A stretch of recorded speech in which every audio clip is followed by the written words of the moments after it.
JJ Buck, Isaiah. What's up, dude? Good to see you on early in the morning. Yes, sir. I'm glad to be Good here. morning. I wasn't getting up this early. It was wonderful. Yes, it is. Yes, it is. JJ joins us live from the beautiful Pacific Northwest in Spokane. How you living? Good morning. What's going on, guys? All right, we're gonna get a little delay on you, I think. So we'll figure out how to fix that out. You good? How was the travel? Everything all right going up there? It's good. He's a little skippy, huh? Yeah, we got a little delay on that. All right, we'll figure that out. Here's what I got for you. Let me lay it out for you. I don't even think JJ knows this yet. Guest list for you today. Isaiah, this is our pre-production meeting. 8:30 this morning, Jerry Palm, CBSSports.com. And CBS Sports will join us. We'll talk to him about the games so far, all of college football, maybe dabble in a little basketball. And then JJ, 9 o'clock this morning, Bronco Mendenhall, the Lobo football coach, will be with us. The Lobo football announced the formation of Broncos' first coaching staff. That is now complete. So we're going to touch base with him coming up at 9 o'clock this morning, and very much looking forward to that. Last night in the pit, 78-65 was the number, and the Lobo team looked to me that they were focused. They continue to do it with defense. They continue to do it without Jamal Mashburn Jr., which I think is a big deal, and they continue to do it without turning the ball over. Lobos played a good team last night. UC Irvine is 7-5. They came in with a net ranking in the top 60. They turned the ball over just 9 times, forced 15 turnovers. They out-rebounded. Well, it was even a rebounding, 42 all. But they get 20 points from House, 12 from Donovan Dent in what might have been an off night with only 1 assist, 12 from Nelly Jr. Joseph, and 11 off the bench from Mohamed Amzil, who hit his first three-pointer as a Lobo and was there offensively. JT Toppett is bouncy. He almost had another double-double, 9 points to go with 11 rebounds. Lobos have won 10 in a row, and they're doing it convincingly. And I knew you're going to tell me wait till they get tested, and that's fine. I think they got tested last night, and they continue to do it convincingly. Who have they beaten? They've beaten everybody who's in front of them. They're going to get a real test on the 2nd of January when they open up conference play on the road at Moby against Colorado State. But last night, and JJ, I don't know how much you saw of it. Is he gone or is he still with me? Yeah, JJ's reconnecting right now. All right. It works a little better. Oh, no, that's good. You watched the game last night at all? No, I did not get a chance to. Dude, they look nice. They look nice, and they continue to be. I love what they're doing defensively, and it's a big part of any championship team. And I'm not going to tell you yet they're a championship team. But last year, what was the issue? What did we keep hearing towards the end of the season? What was the biggest reason that after a 14-0 start that we heard that UNM fell off? Well, it was because of defense, and I think that was the right answer. And I'll give Richard Pitino a ton of credit on this because he said at the end of last season, we've got to get better defensively. We've got to get better on the perimeter defensively. We've just got to get better, and they did. They held UCI to 38% shooting, 27.3 from three-point land. They forced 9 steals, and they're doing it. Jalen House was terrific. You know, the first couple games of the year, I know a lot of people sat around and said, well, they're winning. They don't need House. Dent is there, and Dent is just as good. And if you have Dent and Mashburn, and now, of course, Mashburn's out, you're going to be fine. I think you've realized over the last bunch of games, and I'll go back to the New Mexico State game at home where they won by 40, whatever, 44, and he had 24 in the first quarter, or first half, 26. All the way through, you've realized how dynamic he is. And I'm going to keep going back to the word that I use with Jalen House and his dynamic. I'm not telling you he's the best player you've seen around here in the last decade and a half or whatever, but I do think he's the most dynamic, the most explosive, the most exciting. He's quick. He plays defense. He can score in bunches. He does everything for you. And to me, right now, he's the key that's making them that's making them work. And that's why one of the biggest reasons, of course, Donovan Dent certainly, that they've won 10 in a row. Even in the last New Mexico State game, the one that was a little closer, no doubt. I had a chance to peek at that one, and he was the guy that got the bucket at the end of the game when he needed a bucket. He hit the big 3. Yes, sir. They got him. They were down by 4. He hit the 3. They got him to within 1. And then on the next possession, Donovan Dent went down and hit the Dent dagger, that beautiful number one on Sports Center bucket, the coast to coast play. So you're 100% right, I say, and yes, Isaiah's in today for DC, who's still on the injured reserve. JJ is in Spokane. Let me know when we've got him, Yes, sir. because I know we're working on that. Please, and we'll open the phone lines for you as well. So let me give you numbers today to get in. Lobo fan, where were you last night? Were you at the game? I want your thoughts. We're going into the Christmas break, and the Lobos are 11-1 and have won 10 in a row. The numbers are 505-246-0610. Area code 505-246-0610. That's how you get here. Emails, Jeff at sportsanimal.com, JJ at sportsanimal.com. And on the Twitter, hit JJ on the X at _JJ Buck. You can watch the show on our Facebook channel. Well, our Facebook page, the OD and the AM. It's on YouTube channel for ProView Networks. And Adrian's produced in there. It's on Comcast Channel 26. So this always interests me. So the text line already says, thanks for all the continued warnings about big, bad UCI last night, Jeffrey. That came in handy. You beat them by 13 points. Does that mean they can't be any good? Are they only good if they beat you? Are they only good if they take you to the wire? Ask SC if they're any good. Ask San Diego State if they're any good. I mean, is that not a fair warning? You beat them. You played better than they did last night. You guys are so cute. When I tell you about a team that maybe you don't know about, maybe you're not watching, nor am I, a ton of UCI basketball. You didn't watch a lot of UC Irvine coming in. I think we got JJ back, so let's give JJ another try. Yeah. Yeah, what's up, dude? You with me now? How you doing? This is a little better? It is a lot better, actually. Okay. I just got the text, JJ, that thanks for the continued warnings about big, bad UCI last night, Jeffrey. That came in handy. Because you beat them handily. They beat them by 13. They can't be good. We were all just blowing smoke up your rear end because they didn't really beat SC at the Galen Center, and they didn't lose San Diego State by 1 and have them beat. They were all false warnings. It was all junk. If you beat them handily, then they can't be good. They could have only been good, JJ, if in fact they beat the Lobos last night. I wasn't blowing smoke up your rear end. That was a good basketball team. The Lobos were a good basketball team, and you beat them. And if you would have taken them for granted, they'd have beat you last night.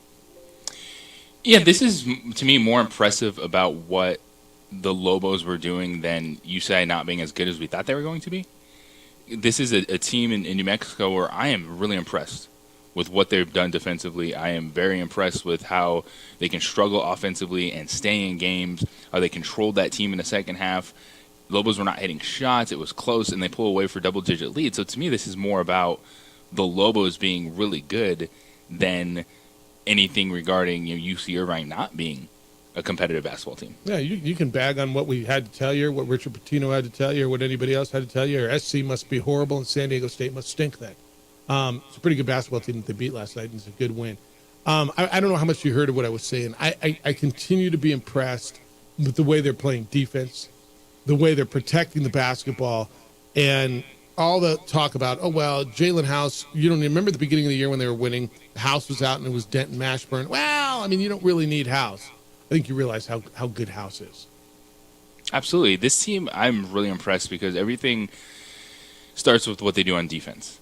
And Richard Pitino mentioned that earlier this week. The growth of this team has come from the defense. You see that in these matchups where they are able to stay in games. And they're not good offensively early, but it's a close game, or they have a lead because of what they're doing on the defensive end. And to me, that is really impressive. That is a sign of a very good basketball team, and that is a sign of a basketball team that could continue to do big things come conference play, because you're going to have a lot of games where you play fantastic opponents for stretches. They're going to shut you down. So how do you stay in those games? How do you maximize your ability to compete? And I think the Lobos check all those boxes. Yeah. All right, we're here for you, 505-246-0610, 888-922-0610. 10 in a row, JJ. It's pretty good going into the break. I continue to be impressed by JT Toppin, the freshman who had 9 points and 11 rebounds last night, just 1 point shy of of another double-double. I love what I see with True Washington coming off the bench, a true freshman getting 18 minutes off the bench, 5 rebounds from the guard position to go with his 6 points, and I love what he does defensively. And if I'm repeating, I apologize. I don't know how much you heard while you were reconnecting, but I think what Richard Pitino said at the end of the season, he was right.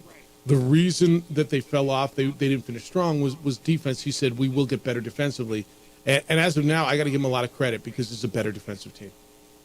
Oh, easy. And it starts with the addition of Nelly Jr. Joseph, but then JT Toppin, because you have bigs that can move. And when you have bigs that can move their feet, what they do athletically, it really helps when they try to blitz those screens that they talk a lot about, the pressure on the perimeter, but then also just inside. And you see that it has picked up on the backcourt and on the perimeter. You know, Donovan Dent, Jalen House, just the effort that they put in, and then the rotation. Like we saw, Brandon Applehans get an opportunity last night because Richard Pitino was looking for some shooting, but he played some nice minutes. So that's always also someone else that can come off the bench and help this team. I was thinking about this last night as I was watching this, and I asked this in the most respectful way because I thought what Morris Udeze and Josiah Alec did last year was tremendous, and they brought this program back to life. They were a big part of why that program started 14-0. But if you said, all right, I'm going to trade Morris Udeze and Josiah Alec for Nelly Jr. Joseph and JT Toppin, are you better off now than you were then? I like this front court a lot better. It's different, right? It's more mobile. It's more versatile. It's different. Now, those guys could rebound. They could play. They were good. They were really good. But you like this better. Yes, I do. And why? Defensively. Yeah. I think that's the right answer. Yeah, I think that's the right answer. I don't know. Did you hear the guest list today? I did. All right. So Bronco Mendenhall will be with us at 9 o'clock. It'll be our first opportunity here on this show to talk to him, and it comes on the day after they announce their full coaching staff at the University of New Mexico for football. It comes on the second day of the signing period. We'll talk to him about strategy during the signing period, about the coaching staff, and about the first couple of weeks on the job and what it's entailed recruiting, not only recruiting outside the building, but keeping guys in the building. So Bronco Mendenhall will join us at 9 o'clock, and at 8:30 we will be joined by Jerry Palm from CBS. Get in on the Lobo game last night. Lobos were winners 78-65 in the pit against the UC Irvine Anteaters, who, no matter what you think, were a pretty good or are still a pretty good basketball team. Yeah, Lobos handled them last night, but that's a pretty good win for them. We get back a lot of NFL to talk about. We got a game tonight, Saints and Rams, and why is it? How do you do this? How do you respectfully, Coach? How do you respectfully tell the media to F off? With all due respect, what one coach told me. Next, on the opening drive, on 95.9 FM and AM 610, the Sports Animal, your home for Sunday night and Monday night and Thursday night football. We would like to thank the following sponsors for making this broadcast possible.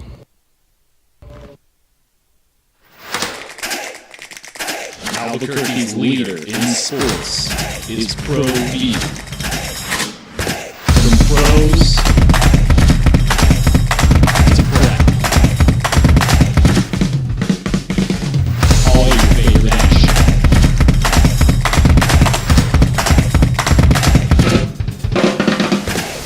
All your favorite talk shows.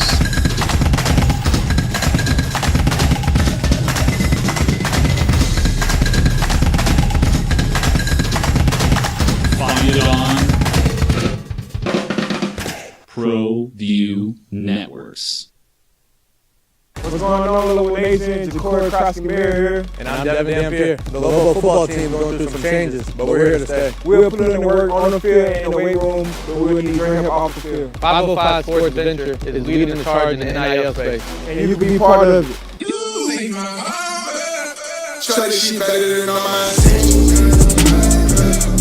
I can show that you got my attention.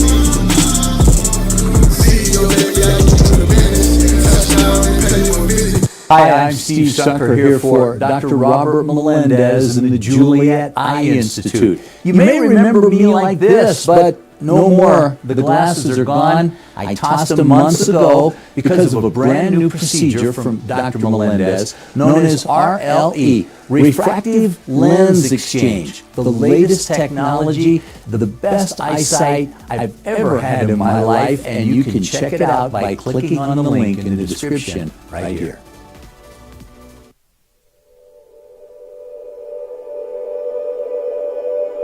We aren't all born with the same opportunities.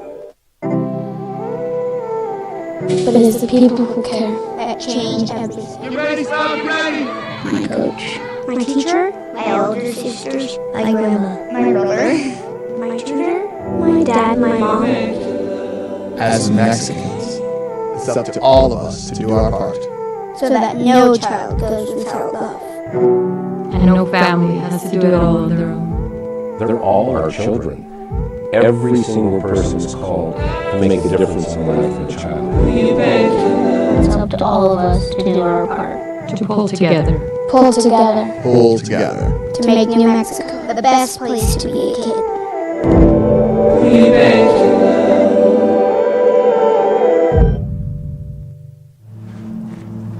Young driver, this one. Hard to get her out. She's been drinking. This one. Both of them gone. They've been drinking, and he drove clear off the road. This was my family. Drunk driver hit us. And my wife and our daughter, they didn't make it. If you're drunk, blasted, intoxicated, Rip, plastered, destroyed, bruh. If you're like this, you shouldn't be driving. And then we go into the NFL. Bowl games continue tonight. And with all due respect, it's the opening drive. Boy, there have been some things said this week in the NFL. There have been things said about average white dudes who shouldn't be able to talk about the National Football League. And now, respectfully, you should F off. It's the opening drive, me and Isaiah and JJ. Not in no particular order. It could be Isaiah, JJ, and me for all I matter. It doesn't matter. I'm just throwing names out.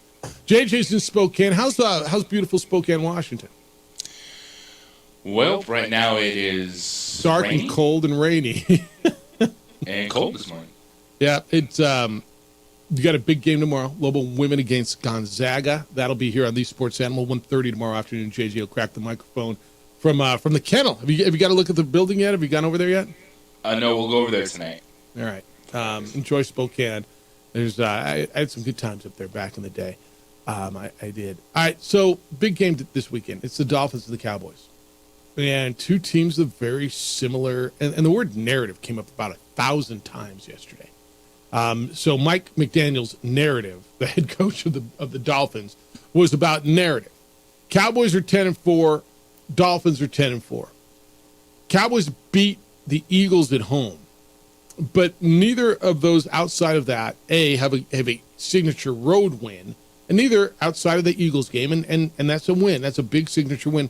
Have a signature win. So there's some talk around the two teams, JJ, about how good are they and are they real contenders? Well, they're 10-4, so I would tell you that makes them real contenders. Mike McDaniels is the head coach of the Miami Dolphins, JJ, and he was talking about what he calls the narratives and the narratives from the media. Quote Mike McDaniels, the head coach of the Miami Dolphins. The thoughts are firmly with getting better from this previous game, and as I talked to the team today, I instructed the players that anything other than to concern yourself with the next opponent, which for us is the Dallas Cowboys, any other narrative that has to do with good teams or playoff seeds or the next 3 games and all that stuff, I gave them the clearance to tell media members, I gave them clearance to tell members of the media to, with all due respect, F off. With all due respect. End quote. Unless it's your buddy, man. Like, and we've all told our buddies to F off, right? You have, I have, we all. But how do you do such with all due respect? Does that mean there is no due respect? There's no respect in this regard. He does not want to hear it, and this is fine. I appreciate the message that he's sending. This is absolutely a media narrative. This is a great thing to fill Monday through Friday. But if you're Miami, to the Dallas Cowboys, you just have to focus on this is our schedule. They're set up to be playoff teams. They're set up to have high playoff seats, potentially both of those franchises. And you don't need to be worried about power rankings. They don't need to sell anything. This isn't the college football playoff. You just got to go out there and handle the business. And I'm okay with it. Now, if all of a sudden all the players are then telling everyone to bleep off, That's what I want to see. interesting media availability. Don't you want to see it? Like Tua came out. Tua was great, by the way. Tua was great, and we're going to get into him. But I want to see Tyreek come out. And Tyreek, it's a big game for you guys, and you haven't won a game against a team with a winning record. What do you think? F off. He'll do it. Tyreek will do it for sure. All right, cool. Then Jalen Waddle comes out. F off. Now, is it F off, or can they say the whole thing? Did they just give him permission to F off, or can they hit him with the whole power of it? They'd hit him with the whole thing. Yeah, as they should. I love it. I'm not gonna lie to you. I kind of love it. And I also love Tua Tagovailoa, what he came out with. So Tua used the word narrative. So obviously the word narrative was used by the head coach in the meeting. And I don't care about media narrative, and their narrative is this, and narrative. All right, good, cute. You ever use the word narrative outside of sports? No. We're like you in your conversations. Like when does we were having this narrative, and does that ever come up? No, only when I'm talking sports. That's right. JJ, you ever narrative? No. Talking to your son, hey Austin, okay, here's the narrative for today. Never. All right, so Tua Tagovailoa, who we're gonna have a conversation today about respect, because that was another big word yesterday. Lamar Jackson said he's not respected enough because Brock Purdy's being up, his name's up for MVP, and there's no respect. And Tua doesn't get respect because, well, quote from Tua, everyone wants to make this about me, about Tyreek. Please keep pushing it to Tyreek. Make it about Tyreek. I understand that my platform and who I am in this league as a quarterback makes me polarizing. Whether I'm the best, whether I'm the worst, I couldn't care less. I don't listen to it. At the end of the day, I really don't care. But if communication shares it with me, I keep receipts. We all have a way of how we do things, but all the narratives, yeah. I'm sure I'm only good with Tyreek. You're right. That's the only time I'm at my best. You're right. I'm only good when Jalen is in. I couldn't care less about it. Sure, I'm only as good as Raheem Mostert allows me to be. That's what the narrative needs to be. And we're able to win games, and we're able to go where we want to go as a team. I'm the worst football player, if that's what you want. I don't care. I really don't. So whatever it is, whatever you need on your show, take the clips of what I just said. Do it. Do what you need to do. I'm just here to do my job, and my job is to help our guys win games, end quote. That's my favorite. Like I can't tell you how much more respect I got for Tua after that. Just sitting there and just go, you know what? Talk your bleep. Go ahead and run your face and run your mess and talk your crap, and I'm 10-4. I earned so much more. I don't know where you guys are. And JJ, like when you heard it, I know you did. I don't know what you thought, but for me, I'm like, good for you, man. Like, good for you, because he's been doubted. I doubted him. But when he first came up, I didn't know if I thought he could stay healthy. Dude's 10-4 and looks legit. Yeah, football is an interesting beast when we have the conversations, because with Brock Purdy and Tua, it's everyone else, not them. But then you look at other quarterbacks and you're like, well, they don't have enough. But then if they get too much, is the quarterback good, or do they just have really good players? So I understand where the frustration is coming from Miami, because we talk sports, and we talk sports in a lot of different ways, and especially with football. I think we overanalyze certain things. We don't give things enough credit. I think San Francisco, Brock Purdy is a prime example. I think what Tua is saying is an example, because, yeah, Tua is not as good without Tyreek Hill and Jalen Waddle. But that's not a crazy thing. Because Who is? Patrick Mahomes without Tyreek Hill. Yeah, they won a championship, and now they are like, man, I wish we had a number one wide receiver. Right. So I can understand where the frustration comes from when you're a 10-win football team and you have the success in front of you, and there's an opinion out there that you haven't beat a good enough football team. Okay, well, let's get to the postseason and see what happens. Is it me, or does it seem like this year the players are like lashing out at the media much more than any of the other years? And I know as time goes on, like social media is, has a mind of its own, but it seems like the players are really open ears and they're starting to like lash back out. You got Tua. This is the second time he's done it now. I know he had a little problem with Ryan Clark. Dak kind of said a similar line. a couple weeks ago. Like, I don't care what you guys think. I'm gonna play my game. I think it's been happening more and more over the last bunch of years. I think I don't know that I feel. JJ, do you feel any more this year than in past? I mean, I think there's been certainly a surgence of guys getting frustrated more. And you got to be calculated when you do this. You got to be careful, right? You got to come, because it's the media controls it in some respects. You've got to be careful with what you say, how you say it, and make sure that, you know, you're backed by facts. And that's why I love what Tua had to say. JJ, do you feel it's more this year that players are lashing out? I wouldn't say it's more.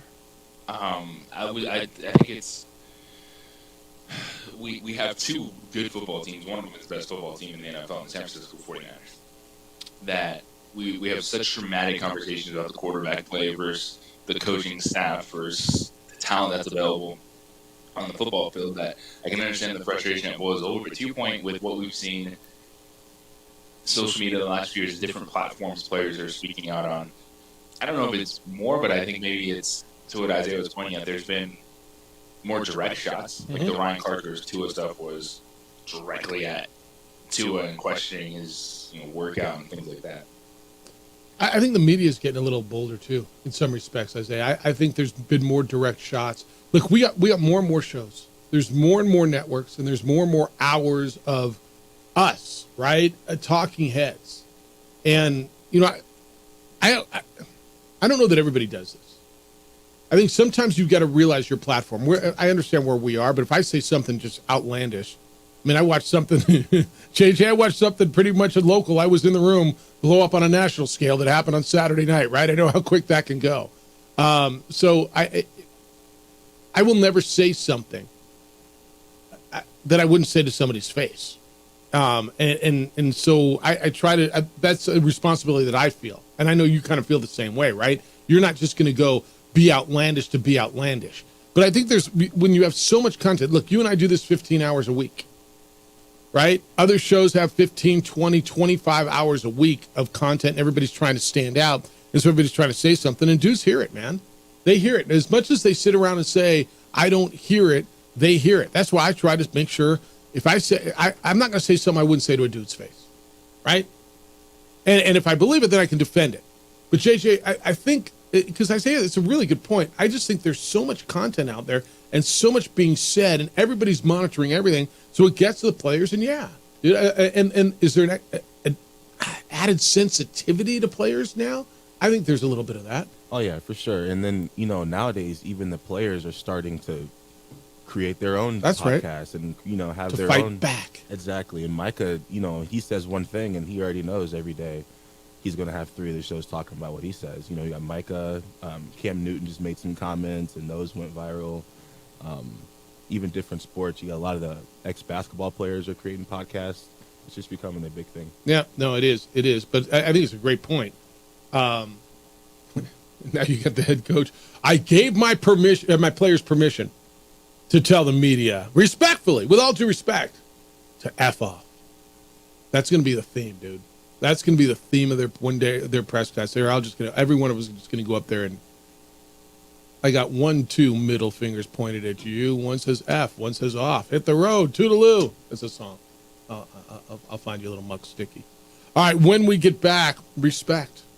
Is Lamar Jackson not receiving enough respect? His team, the Baltimore Ravens, is the top team in the AFC.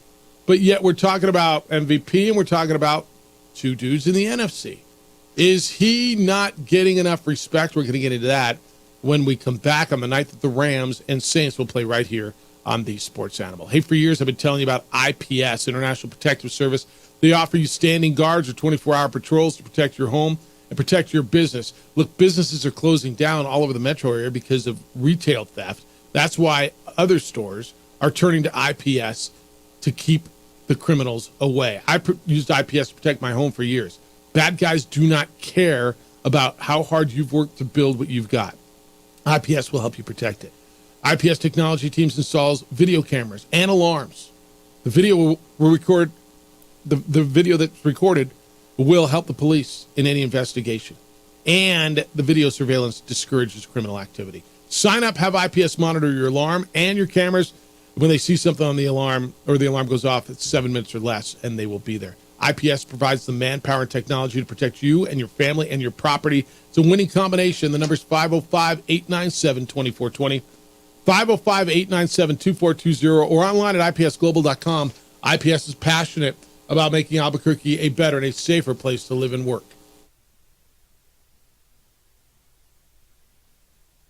We would like to thank the following sponsors for making this broadcast possible.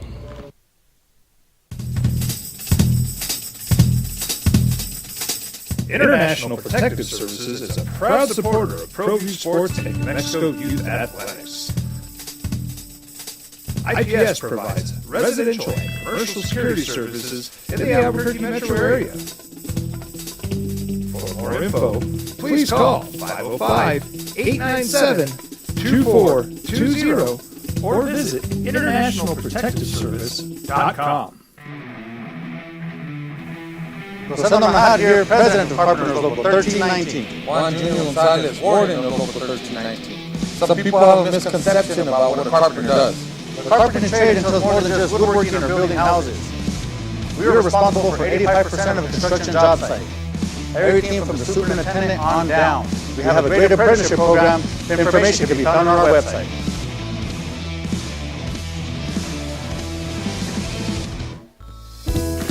Hi, my name is Daniel Chavez, and this is my business partner, David Chavez. We are the owners of ND Safety. ND Safety is a local safety consulting company helping our clients with their safety needs for their projects. One of the things we pride ourselves as a construction safety company is helping our men and women in construction get home safe every day to their families. ND Safety is a proud supporter of ProView Network.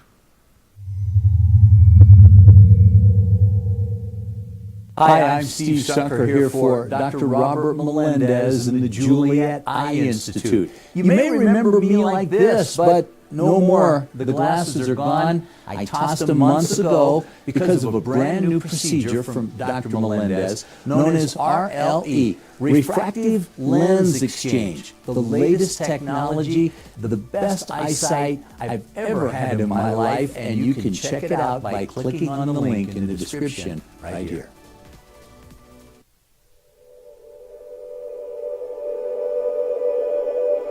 We aren't all born with the same opportunities.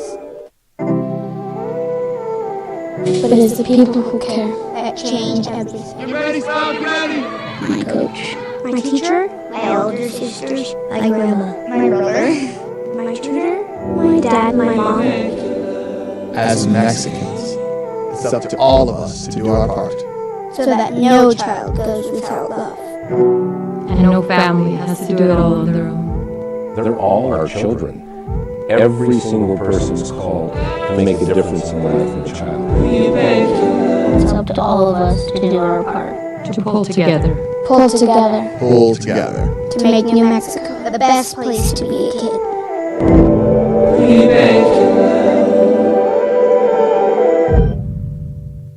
If you're drunk, classic, intoxicated, ripped, plastered,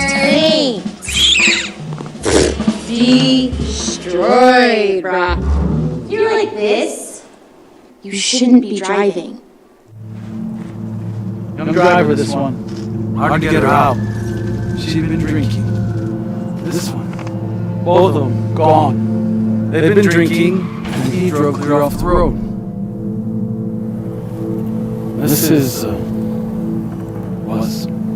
my family. Drunk driver hit us. And my wife and our daughter, they didn't make it. Disrespect. Opening drive, Jeff, JJ, Isaiah joins the team today. First time on our show, huh? Yes, it is. Dude, thank you for being here. JJ, I mean, you're up early on the West Coast. I know it's an hour earlier there, so, I mean, your body's got to feel crazy. I mean, you're up an hour earlier. Isaiah was working late last night. Man. He pulled the late shift at his other gig and him in early. Like, that's dedication. I appreciate that. I appreciate it, absolutely. Of course, guys. All right, we had a conversation, JJ, yesterday or earlier this week, whenever it was. I don't even know what day today is. We talked about MVP. Isaiah, who's your MVP in the National Football League right now? Non-biased Cowboy fan, Dak Prescott. Okay. I'm on Christian McCaffrey. I've been on Christian McCaffrey for weeks. Understandable. JJ, I think you're on Brock Purdy. Is that what you said? Well, my list right now is Christian McCaffrey. Yep. Tyreek Hill. And then it's a group of quarterbacks, Purdy, Lamar, Dak. Okay. Dak took a little bit of a hit last week in Buffalo.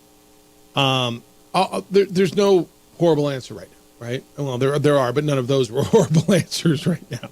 I'm kind of on the bender this year, maybe go outside of a quarterback. It doesn't have to be a quarterback. We made it a quarterback award. I see what Christian McCaffrey's doing, and I think he's unbelievable. I think what he's doing is special, and I don't think that any of the quarterbacks are having just that season. You know what I mean? That crazy stat season where you're going, oh my goodness. I know Lamar Jackson feels that he is being slighted, that his team is also a number one seed, and there's no love for Lamar Jackson. JJ, before I start getting into numbers, where are you on Lamar as an MVP candidate? He would be in like my receiving votes category right now. Okay. Do you know where he is in like rankings passing yardage? Not that this is all of it. I'm not telling you that this stat or any stat is it. But where would you think he is? I think he was like outside the top 10. 15th. Yeah, he's 15th. Tua, Brock Purdy, Jared Goff, Patrick Mahomes, Dak Prescott, 1 through 5. And Lamar's back there at 15. Touchdowns, interceptions, 17-7. Brock Purdy, 29-7. Now, he runs the ball. He does different things. I'm not telling you he's horrible. Please, if that's what you're hearing, that's not what I'm saying. Do you feel like the Ravens are disrespected? A little bit. I'll give you that. I'll give you that as a team. I think that they might. As a unit, we don't give them enough credit for being ahead of the AFC or even in conversation with San Francisco. But guess what? You get to see them go head-to-head this week.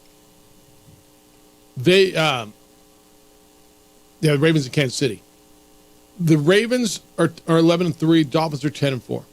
Kansas City's 9-5. Isaiah, if I asked you who's your favorite in the AFC, who's going to be the Super Bowl team out of the AFC? I think it would be Baltimore because of their full team. So you're on Baltimore. Yeah, I think a big reason they get overlooked is just because the greatness of Mahomes just kind of overshadows most of the AFC. Mm-hmm. And I think Tyreek Hill, being as electric as he is, has pushed the Dolphins into the talk of it. But I think that's why, Lamar too. Lamar he's overshadowed by Patty a lot. I think that's why he may feel like he's in the shadows. JJ, who's your favorite in the AFC right now? I think to Isaiah's point, Baltimore has the best all-around team. I think that's right. They feel they're disrespected. Their safety, Kyle Hamilton, said, we feel disrespected by that. But by that being that they're underdogs to the 49ers this weekend. He says, I feel like we're the best team in the league. We have an opportunity for the country to show it. All right, we'll see it this weekend. No shot, though. No shot against the Niners.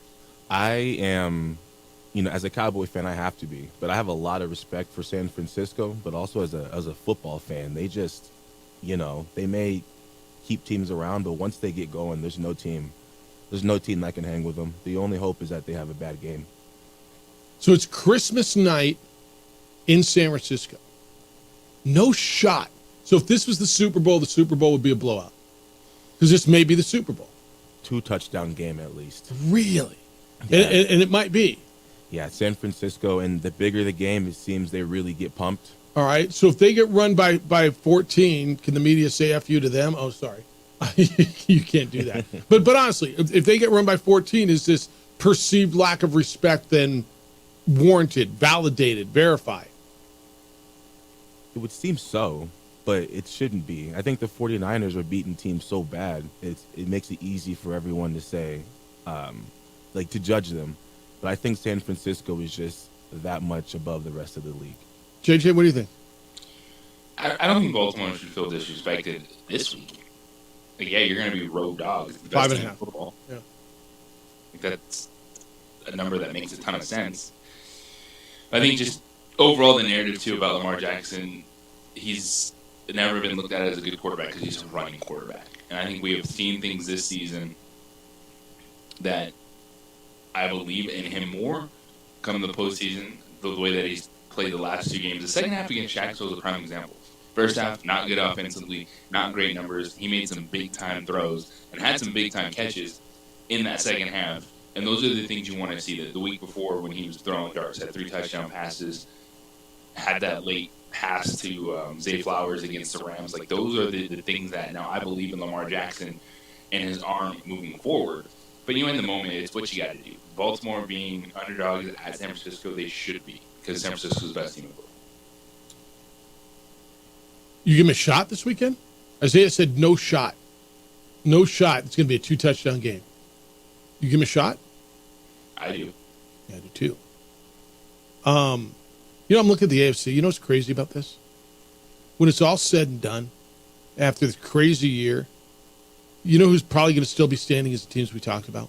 Now, no Joe Burrow with Cincinnati. Do you guys think Cincinnati's the playoff team? Right now, the wild card teams in the AFC, Cleveland at 9-5, and then you got Buffalo, Cincinnati, Indianapolis, Houston at 8-6. So 4 teams for 2 spots, and it feels like Cincinnati and Buffalo are going to get those. To me, I think it's going to be Cincinnati and Buffalo. It's kind of crazy that we're going to be sitting here and looking at everybody that we talked about. We're going to be talking about Lamar and Tua and Mahomes and Trevor Lawrence and Josh Allen and, well, the Bengals without Joe Burrow. But after all the tumult that we had, yeah, you'll have a Gardner Minshew in there potentially or a Joe Flacco. But it's going to be, basically the teams that we thought. A lot of people loved Cleveland going into this into the season. I thought Cleveland. I said if they got good quarterback play, I thought it was going to be Deshaun Watson. I thought their roster was great. But the way it's going to shake out, everybody except for the Chargers, who people loved, is going to be there. And I never loved the Chargers to begin with. Yeah, it is fascinating the way it plays out, but that also goes to the roster construction of those teams. And you mentioned the Cincinnati Bengals. We've watched Jake Browning now 3 weeks. Are you on him yet? Solid football. Be a confident player. And they're at the Steelers this weekend. That's a game that on Saturday you have to like Cincinnati in that matchup with all the dysfunction going on with the Steelers. So yeah, I'm on the Bengals with him. Yeah. Are you on Jake Browning yet? Yeah. Yes. Can Jake Browning be a quarterback in this league? Like if Jake Browning gets an opportunity, if you're a team, I know we've done this before, right? This is the Matt Flynn scenario, the Scott Mitchell all the way back in the day. He was a good backup on that team. I'll take him as my guy. Can he be Atlanta's guy? Can he be the Raiders guy? Can Jake Browning be a number 1 quarterback in this league? I think with these scenarios, you have to say, yeah, there's a chance, there's an opportunity, but with a lot of these guys, it's in the moment, and I'm just saying the collective NFL. That's what I'm saying. The NFL doesn't get it wrong this many times. Like, they didn't miss on Tommy DeVito and Jake Browning and this guy and that guy. Like, ultimately, I think these guys are going to have long careers, but we won't see them necessarily 17-game starters all the time. Yeah, I'm going to go a little. I'm going to call Jake Browning and Tommy DeVito a little bit different. When was he drafted? I can't. I thought I would find it right here. Jake Browning coming out of Washington was. I got to find where he was. I find them a little different. So here's where I'm going with this. I'm looking down the list, right? I'm looking at all the backup quarterbacks you have in the National Football League, and whether it's Easton Stick or it's what we saw out of Joshua Dobbs, and now I think everybody's pretty much over what we saw out of Joshua Dobbs, right? I think we're all past that. Or Tyler Heineke, or so any of these guys, is there any of them that, or are there any of them? Was undrafted, dude. I was going to add that. Was Browning undrafted? Undrafted. He was. Okay. All right. Then I'm mistaken on that. All right. Flat out mistaken. Are any of these guys a potential starter? Whether it's Gardner Minshew, who, for crying out loud now, at some point, Gardner Minshew is a pretty decent quarterback, is he not? Right? This is his role. If you're going to attach your wagon to Gardner Minshew, you're always going to feel like you could get something better. Okay. So there isn't one. Then Gardner Minshew, Jake Browning, Tommy DeVito. I'm looking down the list. Who are the Vikings throwing out there this week? Nick Mullins. Yeah. Okay, we've gone down this road enough times. They're Easton Stick, Aiden O'Connor. There really isn't one that's a guy, right? But let me ask you this: do you think, no shade to Brock Purdy, but do you think these guys are not good enough to like play quarterback for the 49ers? Say if somebody went down, you think these guys could be a effective quarterback on like a very strong offense? Yeah, they could be an effective quarterback, but are they a franchise quarterback? No. Right? And I'm going to push back on you a little bit. Are you thinking Brock Purdy couldn't do it somewhere else? What he's doing specifically? Yeah. Maybe in Miami. What makes him a system quarterback? Is the system making him make these great throws? Because Trey Lance couldn't do it. It was the same system. He's better than Jim Garoppolo was in that same system. So what makes him a system quarterback? I mean, somehow he's making the right reads, putting the ball right where it needs to be, not turning the ball over. How is Mike Shanahan doing that to him? I think that Purdy is I don't think he's a system quarterback. I think what we see with him is, I think he's found his perfect match with Shanahan and with the personnel of the offense. That's why I agree with McCaffrey being an MVP, because I think he makes everything open up. I want to continue this on the other side because we're late for this break. Okay. You bring up something really, really good. What I push back is, yeah, everybody's a hell of a lot better with good players around them. But I want to continue this conversation because would Aiden O'Connell be able to do with the Niners what's going on? Would Gardner Minshew be taking them to the Super Bowl? Would Jake Browning be? Is kind of what your question was, right? Correct. I want to have that conversation next on the opening drive on 95.9 FM and AM 610. The Sports Animal, your home for Sunday night and Monday night and Thursday night football.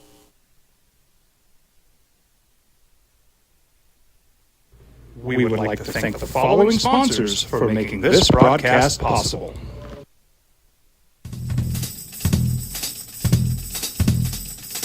International Protective Services is a proud supporter of ProView Sports and New Mexico Youth Athletics. IPS provides residential and commercial security services in the Albuquerque metro area. For more info, please call 505-897-2420 or visit internationalprotectiveservice.com. Hi, I'm Steve Sunker here for Dr. Robert Melendez and the Juliet Eye Institute. You may remember me like this, but no more. The glasses are gone. I tossed them months ago because of a brand new procedure from Dr. Melendez known as RLE, Refractive Lens Exchange. The latest technology, the best eyesight I've ever had in my life, and you can check it out by clicking on the link in the description right here. If you're drunk, classic, intoxicated, ripped, plastered, destroyed, bruh. You're like this, you shouldn't be driving. Albuquerque's leader in sports is ProView. From pros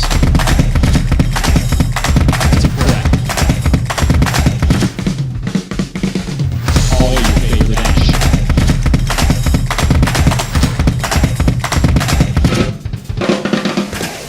All your favorite talk shows.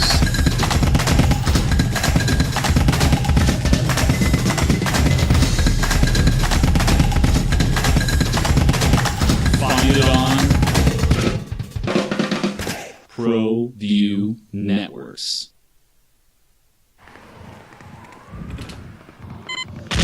These are more than just the sounds of a safe place to go after school. These are the sounds of interest being ignited and of mentors making an impact. At Boys and Girls Clubs, we don't do just one thing. We do whatever it takes to meet the needs of every kid who comes through those doors. Because whatever it takes is what it takes to build great futures. Great futures start here.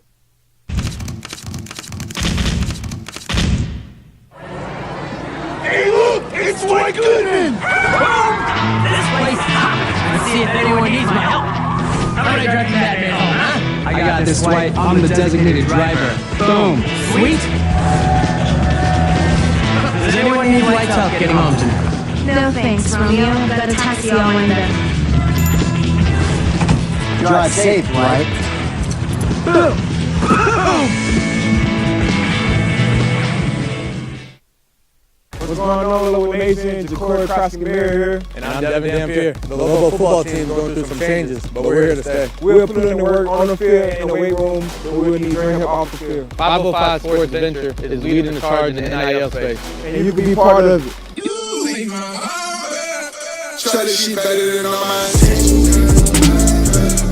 I can show that you got my attention. See your baby, I keep you the business. Touchdown and pay you a visit.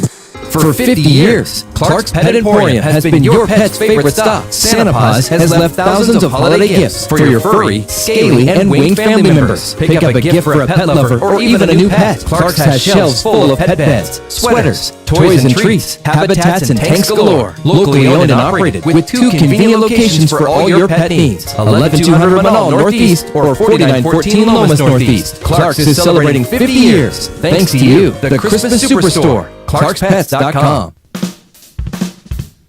Well, I'm going to the frontier, walk to the cashier, order up root beer and number 1. Cover it with green stuff, 1 scoop is not enough. Find a booth that's real tough, back by the dude. It's early. Isaiah's in after working a late shift last night. Sitting in for the ailing DC. JJ's up in Spokane, Washington. Me merely just sitting here, Radio Ranch, downtown Albuquerque. Just another day for me. What's up, you guys? You good? Great. All right, JJ, Isaiah brought up, could one of these other guys, right, step into the Niners office? Like, are you thinking somebody in particular who could step into the Niners office and do what Brock Purdy's doing? No, not specifically, but seeing what Jake Browning has been doing, okay. I think if you were to plug him in right now, maybe not as efficient as Brock, but I think they could put up the same total number. So you're not sold on Brock Purdy, I take it? I honestly am sold on him as far as where he is. Okay. I think that his play action ability is great. I think he's got a great throw in the run. He's got great precision. And I think he takes just enough risk to not make him a game manager. He'll make some risky throws. I don't think like a Garoppolo would try unless it was a bad throw. Okay, that's fair. You put him on the Cowboys. We look very similar in offense. You think the Cowboys do? When you say we, you're a Cowboy guy. Yeah. No, they look very similar. No, I'm down. Put him on. I'm just JJ. I'm trying to think of a situation where could he be a franchise quarterback? So let's say that the Bears are starting over, right? Bears have DJ Moore. They got a little bit of a running game. They got Cole Kmet. Could he help the Bears? Could you build around him if you were the Bears? I don't think so in Chicago. Okay, so do you think less of him because of where he was drafted? If he was a first-round pick? Because like JJ said, the NFL doesn't miss very often, right? If he was a first-round, because it's hard. All of us are clouded a little bit by where he was drafted. This is true. This is very true. Because he looks good, man. Tell me what he doesn't do well. I can't give you anything. Yeah, and that's JJ. You and I have had this conversation right a bunch of times, and it kills me. Now I'm a Rams guy. To praise a 49er, it hurts me down deep. But I think Brock Purdy is one of the best quarterbacks in the NFL. I think the question you asked is right. Is Brock Purdy an MVP candidate in Chicago? No. I think Brock Purdy is a good quarterback, but we get so caught up in someone has to be elite or they're not good. I think there's very few quarterbacks in this league that you put them anywhere and that team's going to be different. Those are the elite quarterbacks. Because you look at the struggles Patrick Mahomes is having this year. He is the best quarterback in the game. That team can't score in the second half. And well, you still need some talent around him to do that. Yeah. Now your point is guys are better when they've got great talent around them, right, Isaiah? Like you're saying, he's got Debo and he's got Ayuk and he's got McCaffrey and he's got Kittle and he's got yeah. Well, yeah. Every it's like saying, well, Phil Jackson was good because he coached, Michael and Scotty, and then he had Shaq and Kobe, and that's what made him good. Yeah, every good coach had good players. Is Popovich not good at coach anymore because he didn't have David Robinson and Tony Parker and Tim Duncan anymore? You've got to have talent around you to be good. I watch him, you guys, and do I think he's on the level of Mahomes? And I mean, who's on Mahomes' level? Who are we putting there? I mean, you guys putting Burrow there? You guys putting Josh? I mean, Mahomes is on a different shelf. But if you're saying, Josh Allen, Lamar, you guys, I know it's easy to say they're better, but look at the numbers, look at the wins, look at the stats, the turnovers, the touchdowns. The dude wins. I think when you combine overall body of work, like IQ, arm talent, I think Brock, this may sound crazy, but like when comparing him to Josh Allen, obviously physically Josh is a better player. Different beast. But I think the mistake factor that Josh brings with you, like San Francisco doesn't need that. So a lot of teams, like, we don't need you to go out there and be Superman. We just need you to go out there and execute the offense and elevate if needed. And it sounds like we're calling him a game manager, but I don't think he's a game manager. Well, hold on. A game manager, the dude's the second leading passer yardage-wise in the NFL, right? That means he's thrown for more yards than Mahomes and Dak and C.J. Stroud and Trevor Lawrence and Josh Allen and all you guys except for Tua. He's got the second of quarterbacks who have played most of the games. Only C.J. Stroud, which is bonkers, has thrown less interceptions, right? He's got 29 touchdown passes, which I don't see anybody who's thrown more. I don't know what more you want the guy to do to say, you know what, he's not a blip on the radar. This isn't an anomaly anymore. Dude is a legit NFL quarterback, and damn, they overlooked him, and he fell the last pick in the draft. If you'd picked him in the 4th round, would you felt better about it? A little. I don't think anyone's going to get credit in the San Francisco offense. I agree. Until they go do it somewhere else? Because it's such a, whether you're Trey Lance, Jimmy Garoppolo, who Christian McCaffrey was pretty good somewhere else. And people thought he was never any good. Yeah, no, well, you're right. It feels very 2018 Warriors, like they should just stomp everybody, so who's going to get the credit? Like, they're so overpowered. It's interesting. It's interesting. All right, Bronco Mendenhall is going to be with us at 9 o'clock, Global Football Coach. 8:30, Jerry Palm from CBS Sports. I'm really curious where you all are on this. 505-246-0610. That is the number to send us a text or a phone call. Where are you on Brock Purdy? This started out with the MVP conversation, and, I mean, it's easy to say, would I rather have Lamar, Tua, C.J. Stroud, Dak? I don't know, would you? Dude wins a lot of freaking games now. The opening drive on 95.9 FM and AM 610, the sports animal, your home for Sunday night, Monday night, and Thursday night football. Telling it like it is. We would like to thank the following sponsors for making this broadcast possible.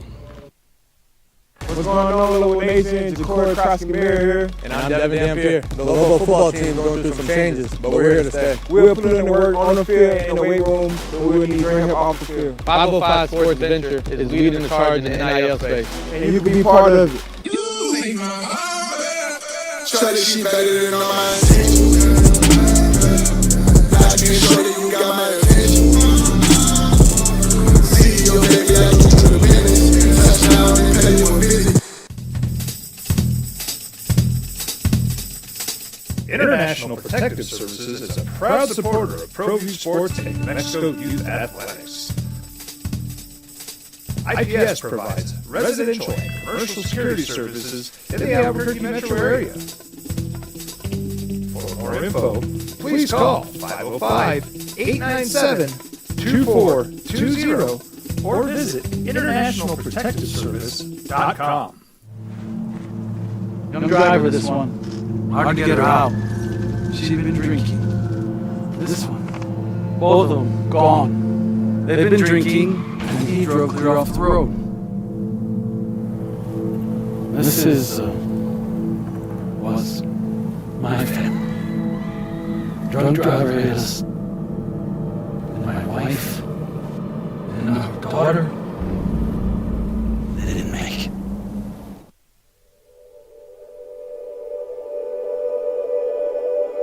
We aren't all born with the same opportunities. But it's the people who care that change everything. You ready, stop, ready? My coach, my teacher, my older sisters, my grandma, my brother, my tutor, my dad, my mom. As Mexicans, it's up to all of us to do our part. So that no child goes without love. And no family has to do it all on their own. They're all our children. Every single person is called to make a difference in the life of a child. It's up to all of us to do our part. To pull together. Pull together. Pull together. To make New Mexico the best place to be a kid.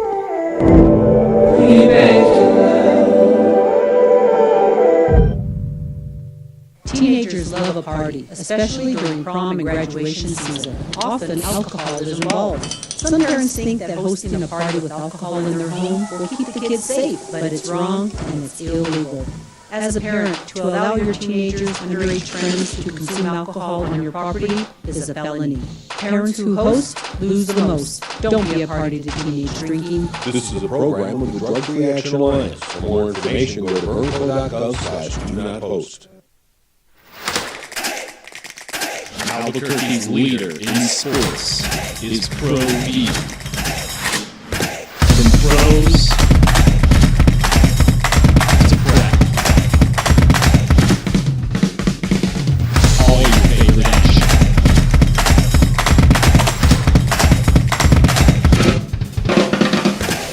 All your favorite talk shows.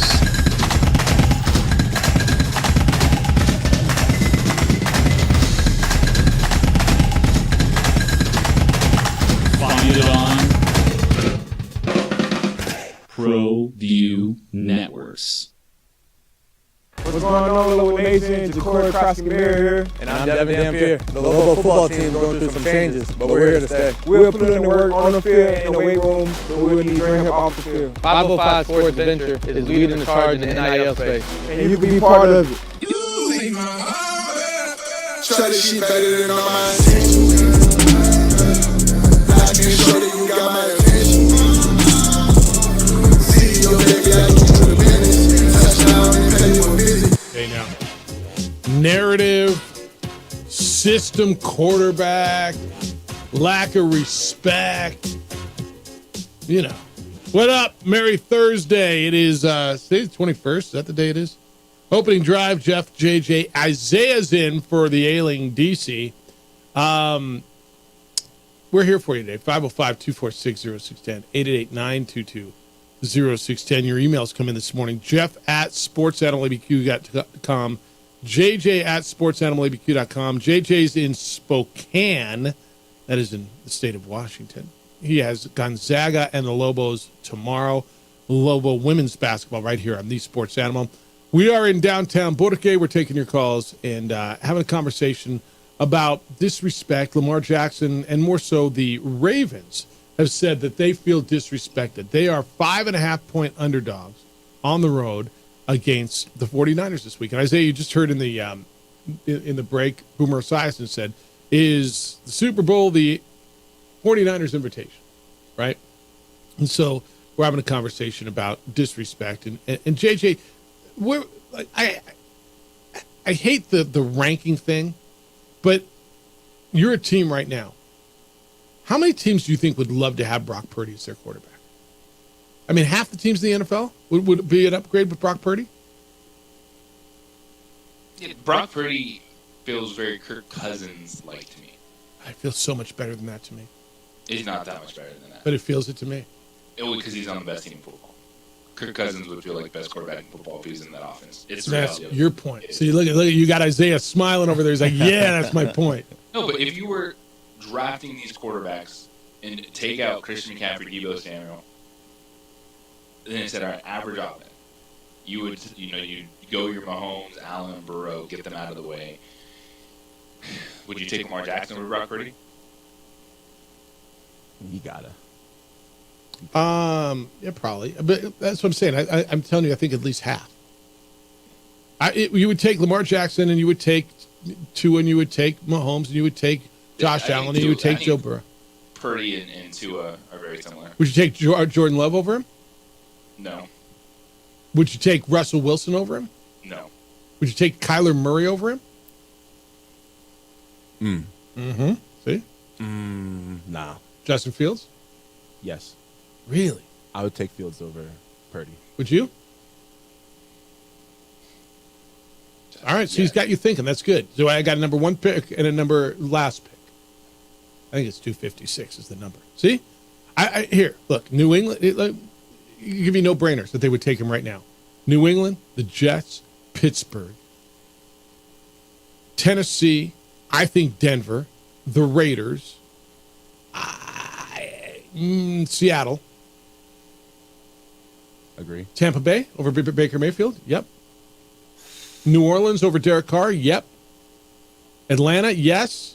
Carolina over Bryce Young. Yes. Baker made me hesitate a little bit. All right, fine. We can go back. Minnesota. Yes. Well, of course, Minnesota now when you're talking about Nick Mullins. Okay. But I mean, going forward, they're not going to. I firmly believe they're not going to have Kirk Cousins. What about Jordan Love? No. Now what? I'm not taking Love over. All right. So Green Bay. What about Chicago? I think Fields over Purdy. All right. What do you think? Fields over Purdy or Purdy over Fields? Go Brock Purdy. All right. That's 13. Washington, absolutely the Giants. So that's 15 out of 30 teams. Yeah, have to leave or with Love, 32. of course. That's what I said. Yeah. That's all. He's a good quarterback, man. I mean, now we all want to see him go play with the Steelers and see what he could do there, right? Or let's see what he could do with the Bears, or let's go see what he could do with Tampa Bay, right? Or New Orleans. I mean, you know what, JJ, Isaiah and I were having this conversation during the break. You know why we're all struggling with this? It doesn't happen.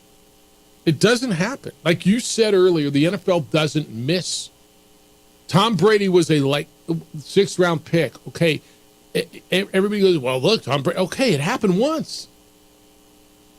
Tony Romo wasn't drafted, right? Correct. All right, so it happened once before. How different is Purdy from Tony Romo? Oh, a huge difference. In better, worse? What do you mean? I think Romo has and had more talent, but I think he's got a lot of different versions. But I think that he was much more of a gunslinger, risk taker. All right, had more talent. Who's a better quarterback? Tony. If Brock Purdy wins the Super Bowl, it's all going to be because of the system. Tony Romo will never win win a Super Bowl. Tony Romo will never win a Super Bowl. If Brock Purdy wins the Super Bowl, it's all because of the situation. Because if you're looking for a parallel, there it is, right? Undrafted dude takes over a premier franchise, gets him to a pretty high level in the league. If you want me to be honest, I feel like the beginning of Dak's career, looking at him as a quarterback, I think he was much more similar to Brock Purdy than Romo, because when Dak first started, everyone was saying, he's got great decision making, he makes the right play. Totally fair. He's not going to put the ball in harm's way. But as time went on and you saw the talent change up, that's when we started to waver. Like, is this guy who we thought he was? And now we're left confused. So Dak Prescott was a 3rd round pick, right? Correct. He's like Russell Wilson to me, right? Russell Wilson was a 3rd round pick, wasn't he? Yes. He went in there and Matt Flynn was going to be the guy, and Russell Wilson beat him out, and then he won a Super Bowl, right? Correct. JJ, is there a similarity? Purdy, Romo? I mean, who's better? I think Brock Purdy is just as good. Brock Purdy is more to work with than Tony Romo did. He does. And it's not like Romo was void of weapons, for crying out loud. They always had weapons in Dallas. Weapons. San Francisco is by far the best team in the league. Look, I get it. San Francisco's got an embarrassment of riches. They've done a great job as a franchise, and I don't want to discredit Brock Purdy because the franchise knows what they are doing. They chose Brock Purdy over all those other quarterbacks, so that shows that he is talented. It's not just as simple as they kept Trey Lance around or they immediately went to Sam Darnold. Like, he beat out those guys, and he's putting up ridiculous numbers from start to finish. And when it's all said and done, I will take the quarterback that is winning, the quarterback that is successful, and they have nothing to apologize for. Brock Purdy has nothing to apologize for because Brock Purdy would not be this good anywhere else. Part of the sport is a little bit I still want to see it. I mean, would it be this good anywhere else? I mean, I don't know. I still want to see it. Well, because there's good quarterbacks that don't get a chance because of bad franchises. Right. And Brock Purdy is showing you that he's a good quarterback in a great franchise. Yeah. I think that's a good point. Good quarterback, great franchise equals what we're looking at. But didn't Romo have an embarrassment of weapons too? I mean, didn't he have great receivers and Emmett and not Emmett, Zeke and Jason Witten, and weren't there great receivers there too? Didn't they have a good offensive line? Weren't they really good He too? never had an MVP player like that. We're talking Christian McCaffrey. Zeke wasn't considered a great running back at that point. What's so heartbreaking is that Zeke's rookie year was the year Romo got hurt. And as a Cowboy fan, and many of the Cowboy fans truly believe that in 2014, you saw the Cowboys offense not be as powerful as or built like this 49ers team, but they were built on run the ball with Murray and play action, and Romo's out there making smart decisions like I got receivers, so I'm going to make the right throw, and Dallas looked great. But 2016 is when he got hurt. But the Cowboys in 2014, if we can remember, Romo was second MVP voting, and they were a really, really good team. They probably should have won this. It's kind of my point, right? I mean, Witten, Dez Bryant, Miles Austin. I think the style of play. Miles Austin is who we're throwing out there. Yeah, I guess I should back off. I agree with you guys. There's very few rosters that have been built like San Francisco. Like, very few. I mean, until we see him in another place, we won't know. But yeah, everybody's better with players. Everybody's better with great weapons around him. Kobe was better when he was playing with Pau Gasol and than he was with Smush Parker, right? I mean, when that garbage Smush Parker, right after Shaq left, yeah, they weren't very good. And then all of a sudden, dudes came in and they had another team and they won championships. It's amazing how much better players are when they're surrounded by good players. So yeah, he's better because there's good players around him. Yes. And you know who wasn't? Trey Lance, Jim Garoppolo, those guys weren't either. All right, 505-246-0610, 888-922-0610. Want to hear what you have to say, and I know you have a lot to say about it. It's interesting, right? Good conversation. We're gonna do some college football coming up at 8:30. Jerry Palm's gonna be with us, and then Bronco Mendenhall, the new Lobo football coach, is gonna be with us coming up at 9:00 this morning. Winter's gonna hit hard this weekend, is what they're telling me. Not enough time to keep your car clean, is there? You don't need the time. You need on-the-spot automotive detailing. Call my friends over there at On the Spot Automotive Detailing. They'll take care of it. They detail your vehicle, and they are now awarded Best of the City for 2023 because they're reliable and they're efficient and they're the best when it comes to what they do. That's coming to you when it works for you, where it works for you, and detailing your vehicle. Inside, outside, under the hood, around the rims. Remember the day you took it off the lot, how great it was, how fun it was to get in your car? That's what they do. And the best part is they're offering big sales now through the end of December on all their services, from window tinting, paint protection film, ceramic coating, whatever it is.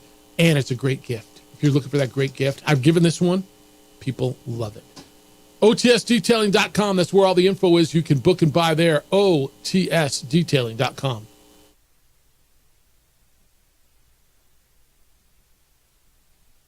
We would like to thank the following sponsors for making this broadcast possible. Albuquerque's leader in sports is Pro View. From pros to prep, all your favorite action.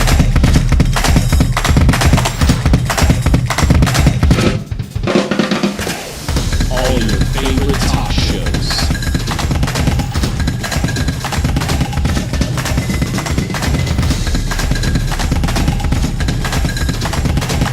Find it on Pro View Networks.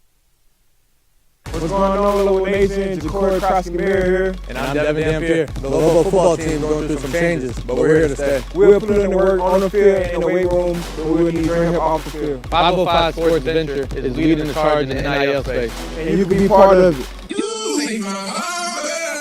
Strategy better than all my intentions. I can show that you got my attention. See your baby, I keep to the business. Touchdown and pay you a visit. Hi, I'm Steve Sunker here for Dr. Robert Melendez and the Juliet Eye Institute. You may remember me like this, but no more. The glasses are gone. I tossed them months ago because of a brand new procedure from Dr. Melendez known as RLE, Refractive Lens Exchange. The latest technology, the best eyesight I've ever had in my life, and you can check it out by clicking on the link in the description right here.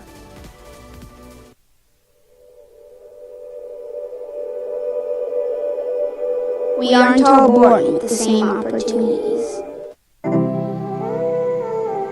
But it's the people who care that change everything. You ready, son? Ready?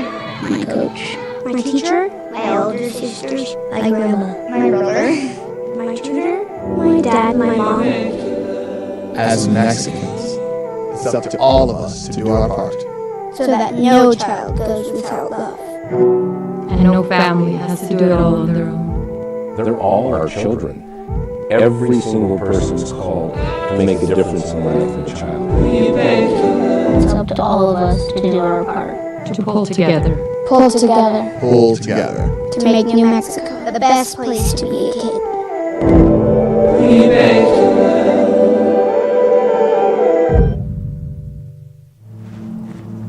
Young driver, this one. Hard to get her out. She's been drinking. This one. Both of them gone. They've been drinking, and he drove her off the road. This was my family. Drunk driver is my wife and our daughter. They didn't make it. If you're drunk, classic, intoxicated, blaster. Morning, catch up with Jerry Palm at 8:30 from CBS Sports. Bronco Mendenhall, Lobo football coach, going to be with us coming up at 9 o'clock this morning. Have a conversation with him, and his new staff is done. Lobos were winners last night. Men's basketball in the pit, 78-65. They have won 10 in a row. They beat UC Irvine last night. The Anteaters came in with a top 60 net ranking. JJ, this should, if all plays out the way. Such an overrated basketball team, Jeff. I can't believe you told us all that there was going to be a tough game. Yeah, I did get the text this morning. Yeah, thanks for all the warnings about big bad UCI last night. That came in handy. Evidently, they can't be good. If the Lobos beat them, they must stink, JJ. I mean, you're right. You're right. San Diego State's garbage, and as is USC. Oh, and yeah, so, we know USC is overrated and everything. 100%. No, I mean, well understand that. 10 in a row. Impressions coming out of that, because JJ, I think their defense is good. House was spectacular.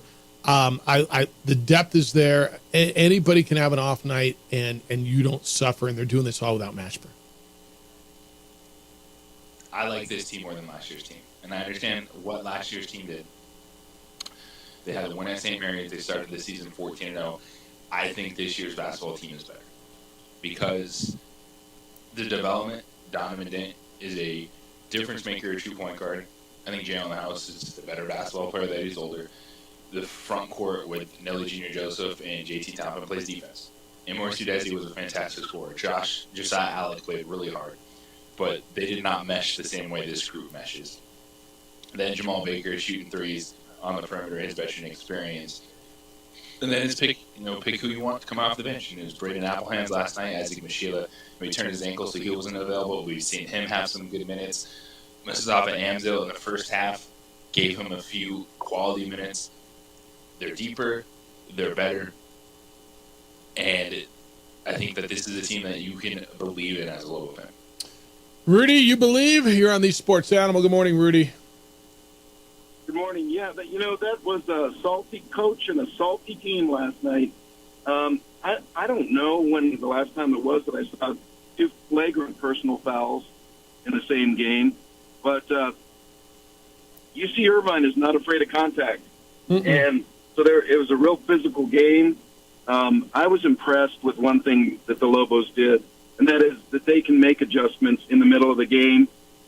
They've never really had that before, so I'm really excited about this team. And I think going forward, we're going to find out January 2nd real quick how good this team is up in Colorado Springs, Fort Collins, when they play CSU, because CSU will probably maintain that national ranking. One more piece of really good news, and Jeff, I wanted to share this with you, but other people out there have been praying for my dad. He's out of ICU, and we found him a memory care unit. He's 97 years old, World War II vet, jumped out of a plane for you and me so we can talk sports. So we've got him in a good place now. I love that, man. I can't tell you how much I love that. That's the best news I've heard in a while.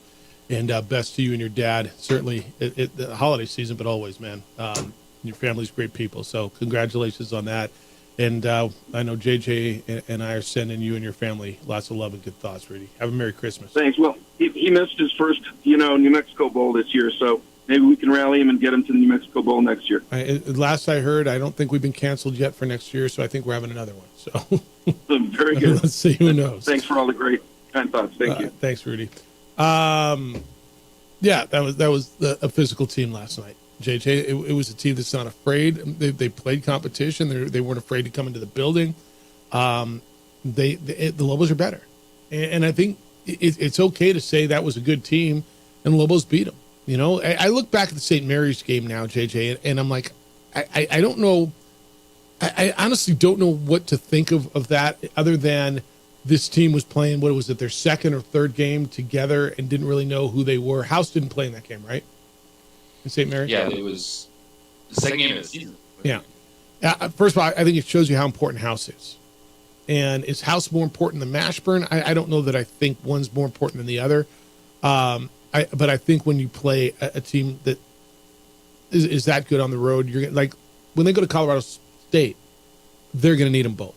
And I'm really interested to see how Richard handles the three of them, because Donovan Dent is as big a cog as anybody in what they're going to do. And how you're going to get a 3-guard rotation and what the roles are going to be is going to be really, really interesting. And is there going to be a transition period when they're all three on the floor?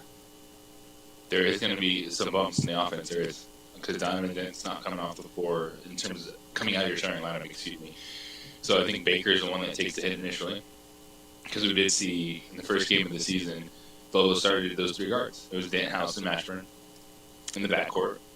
I think with Mashburn, though, what's going to allow this team to transition better is he's not going to come in and play 35 minutes.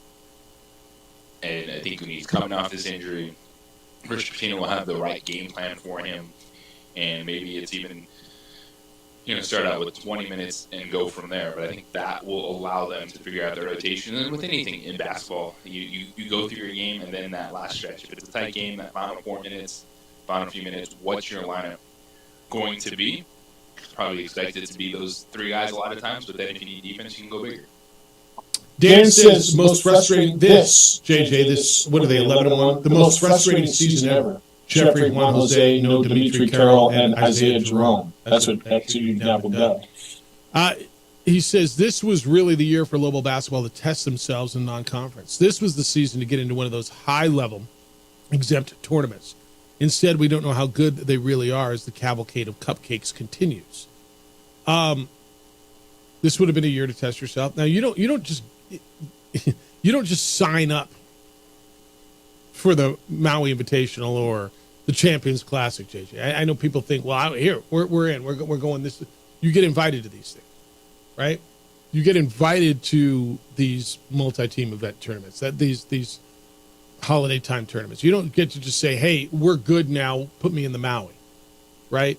We want to play with UConn and San Diego State and FAU and Kentucky and Arizona. You got to earn your way in. And with all due respect, this was a team that went out in the first round of the NIT, and they didn't get invited to that, JJ.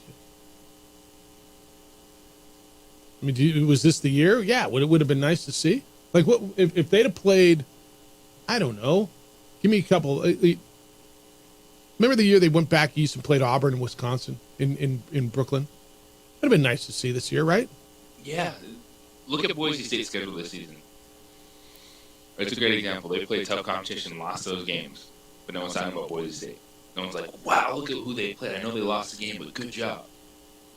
It's all manipulating the system to your advantage, and you can just say all you want about the Lobos' schedule.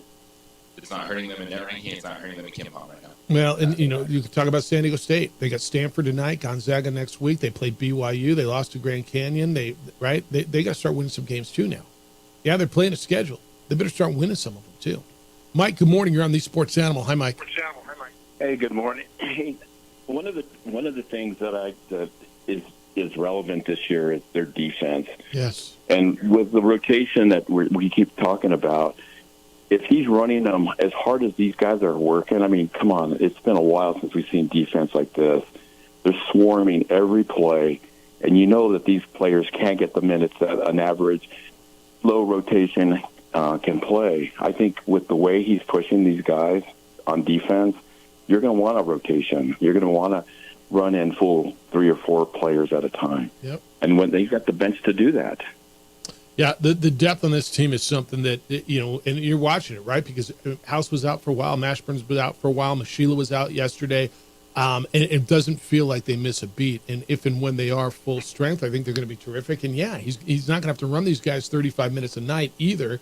You know, look, if you look over the last couple of years, the bench was short, the rotation was short. It was 7 guys, right, for the most part. Now, both front court and back court especially, he's got the depth to be able to do that. And you see he likes to press full court. No, Mike, I can't agree with you more. You know, people tell me all the time, where are all the minutes going to come from? It's funny how it all works out, isn't it? Well, I think if we think more terms of this is a defensive, offensive team and not thinking of offense, defense, yeah. I don't think we have to worry about who has minutes because these players are going to be tugging on their jersey like, hey, pull me, you know, because we need next rotation to run 100%. You know, you can't go 100% and work it down to 60 and then rotate out.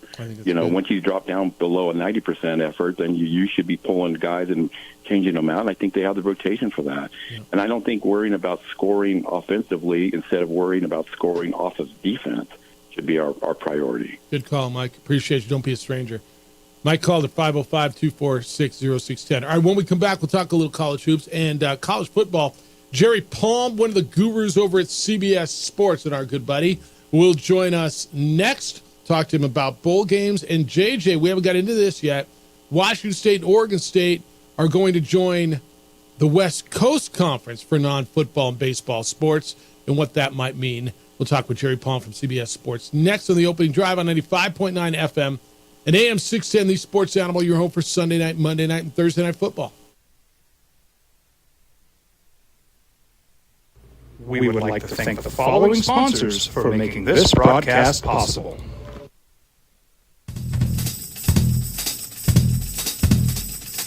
International Protective Services is a proud supporter of ProView Sports and New Mexico Youth Athletics. IPS provides residential and commercial security services in the Albuquerque metro area. For more info, please call 505-897-2420 or visit internationalprotectiveservice.com. Rosendo Mahad here, President of Carpenters Local 1319. Juan Junior Gonzalez, Warden of Local 1319. Some people have a misconception about what a carpenter does. The carpentry trade entails more than just woodworking or building houses. We are responsible for 85% of a construction job site. Everything from the superintendent on down. We have a great apprenticeship program. Information can be found on our website.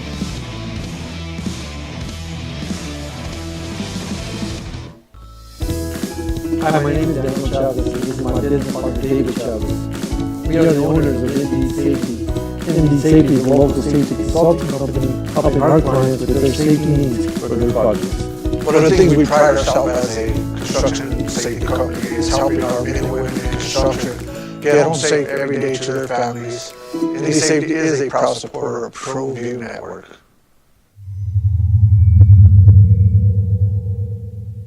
Hi, I'm Steve Sunker here for Dr. Robert Melendez and the Juliet Eye Institute. You may remember me like this, but no more. The glasses are gone. I tossed them months ago because of a brand new procedure from Dr. Melendez known as RLE, Refractive Lens Exchange. The latest technology, the best eyesight I've ever had in my life, and you can check it out by clicking on the link in the description right here.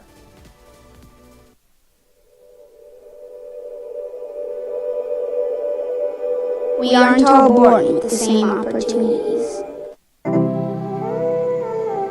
but it's the people who care that change everything. You ready, Sal? Ready? My coach, my teacher, my elder sisters, my grandma, my brother, my tutor, my dad, my mom. As Mexicans, it's up to all of us to do our part. So that no child goes without love. And no family has to do it all on their own. They're all our children. Every single person is called to make a difference in the life of a child. It's up to all of us to do our part. To pull together. Pull together. Pull together. To make New Mexico the best place to be a kid.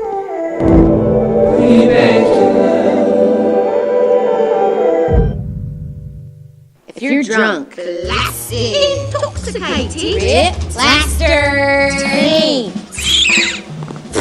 destroyed, brah. If you're like this, you shouldn't be driving. Young driver, this one. Hard to get her out. She's been drinking. This one. Both of them gone. They've been drinking, and he drove clear off the road. This was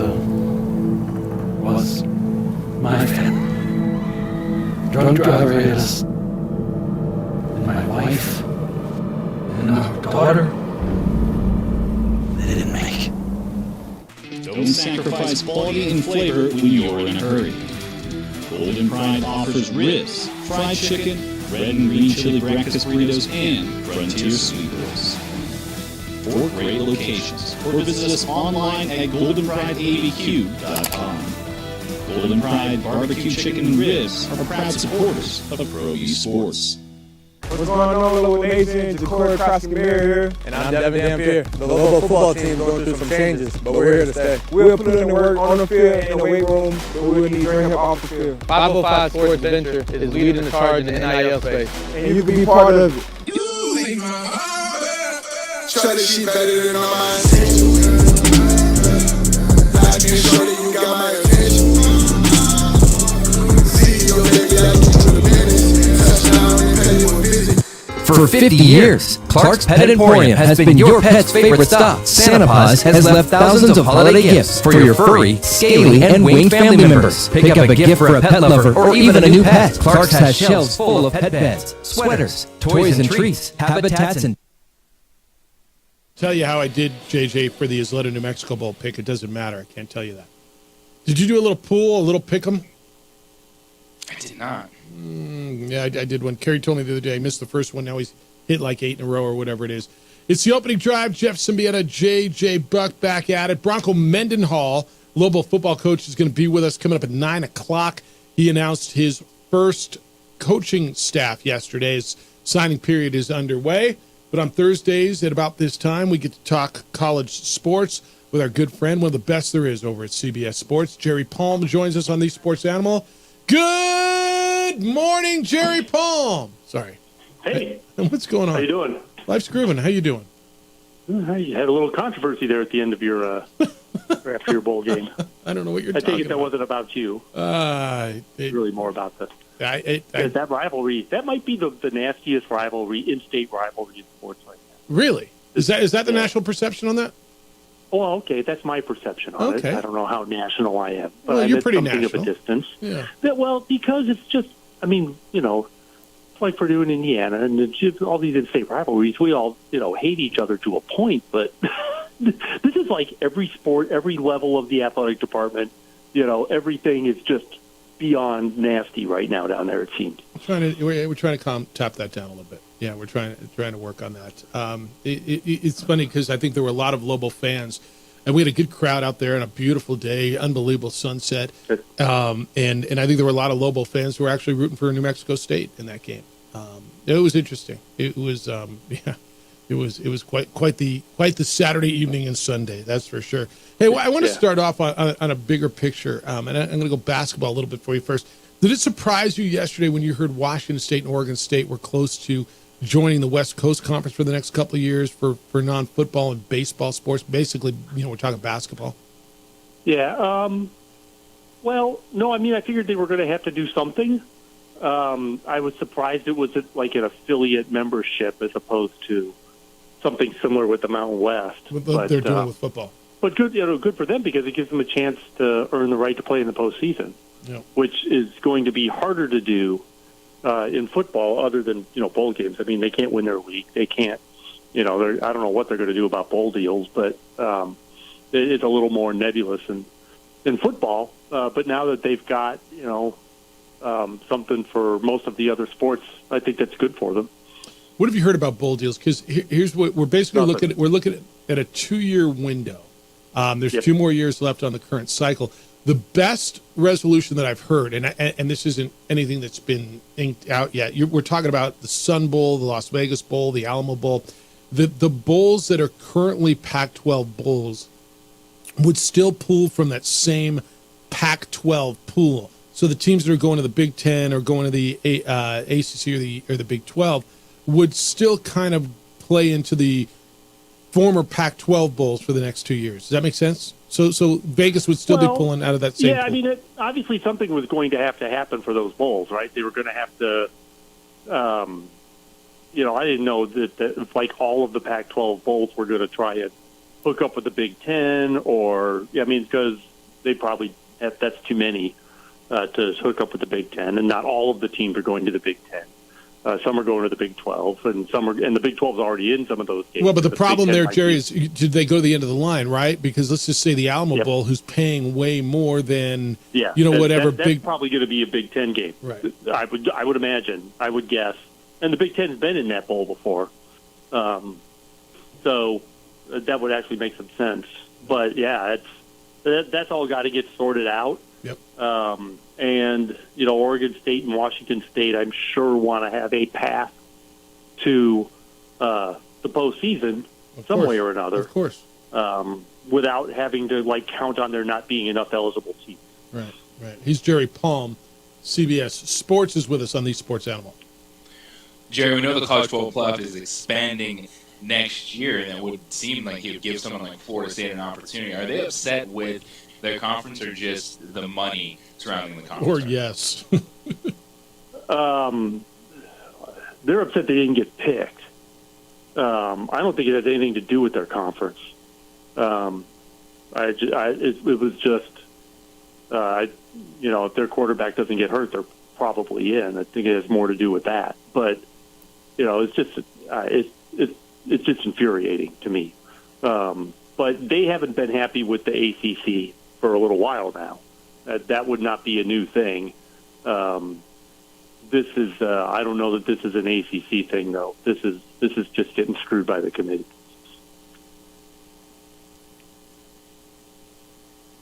Oh, JJ, I think a lot of people thought with what was going on with Michigan is they moved on, they figured it out, but I guess the NCAA sent some notice of violations to Michigan.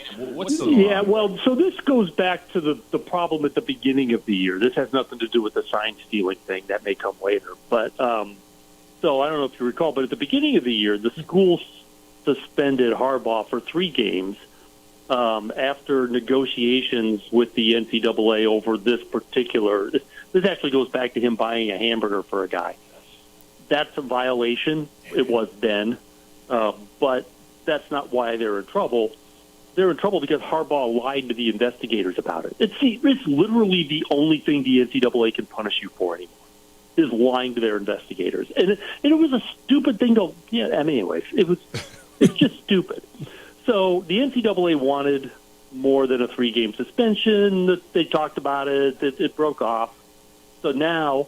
They gave him a 3-game suspension as part of punishment for this. That will be taken into account. But the official notice just got to Michigan, this week. So what are they going to do about it? What can happen to them? Fines? Well, I guess they can fine Michigan. They can suspend Harbaugh further. They can talk about postseason ineligibility or forfeiting games or the kind of stuff they usually do for stuff like this. But it's probably not going to go drastically far.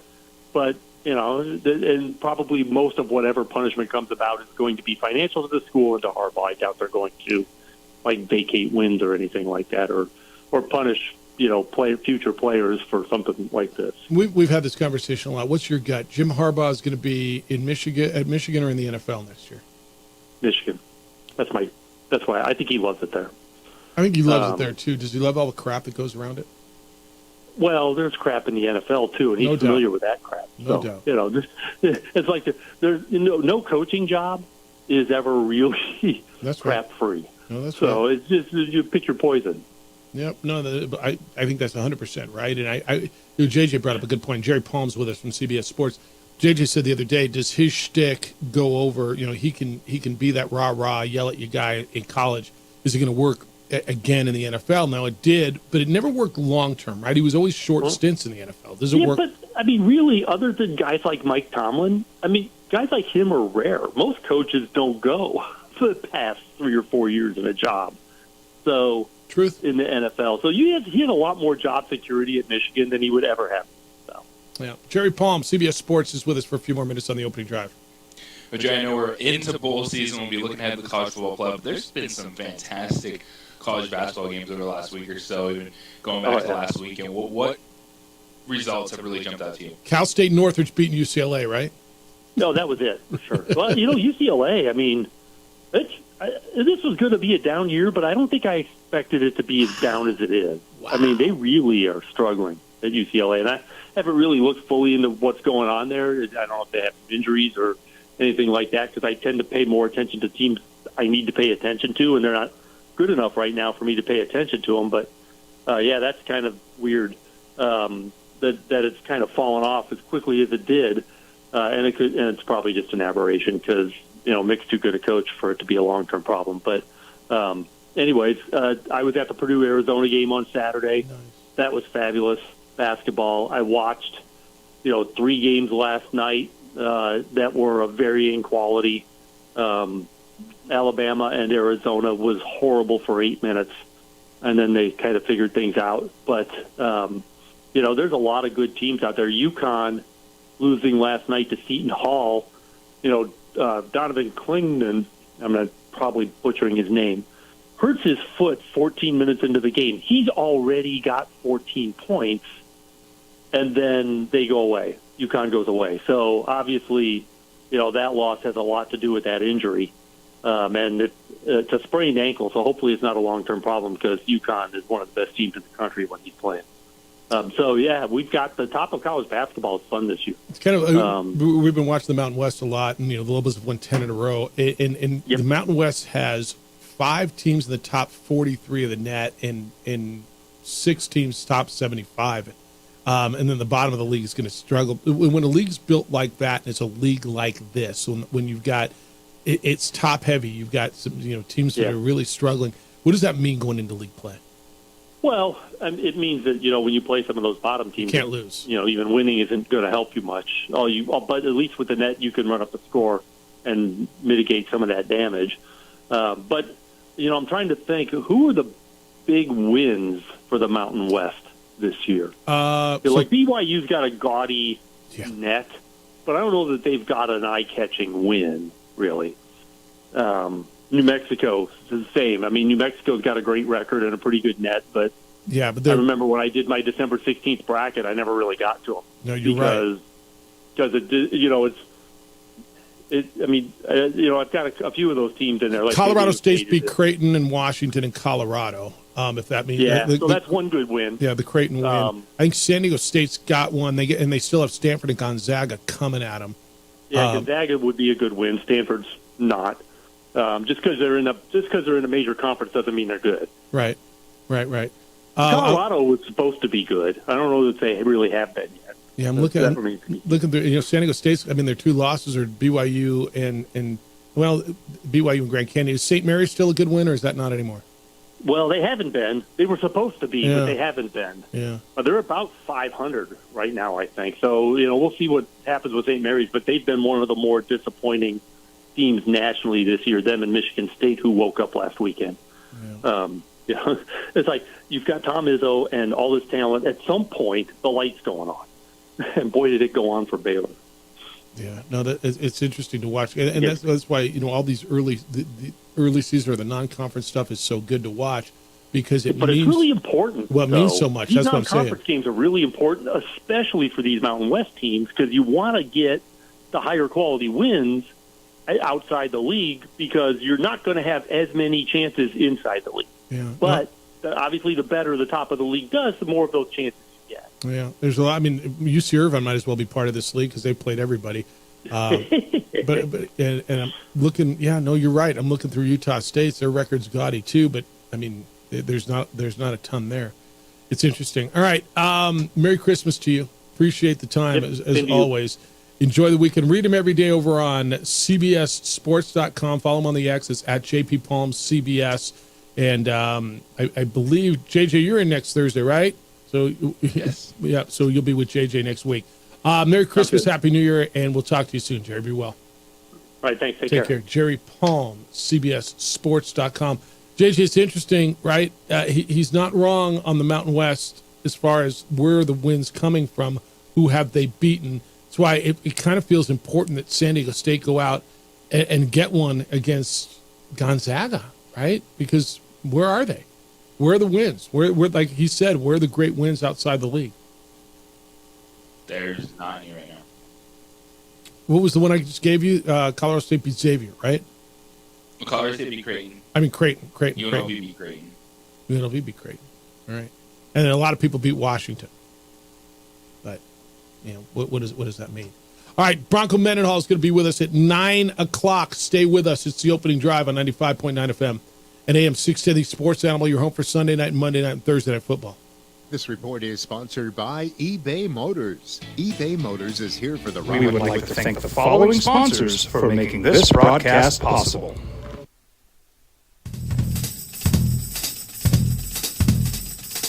International Protective Services is a proud supporter of ProView Sports and Mexico Youth Athletics.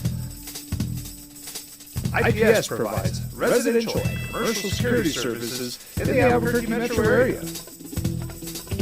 For more info, please call 505-897-2420 or visit internationalprotectiveservice.com. Hi, I'm Steve Sunker here for Dr. Robert Melendez and the Juliet Eye Institute. You may remember me like this, but no more. The glasses are gone. I tossed them months ago because of a brand new procedure from Dr. Melendez known as RLE, Refractive Lens Exchange. The latest technology, the best eyesight I've ever had in my life, and you can check it out by clicking on the link in the description right here. If you're drunk, classic, intoxicated, rip, plaster, paint, destroyed, bruh. If you're like this, you shouldn't be driving. Albuquerque's leader in sports is Pro View. From pros to prep. All your favorite action.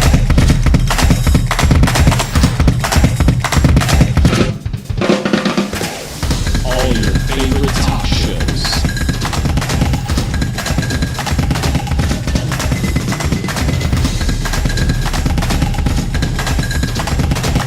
Find it on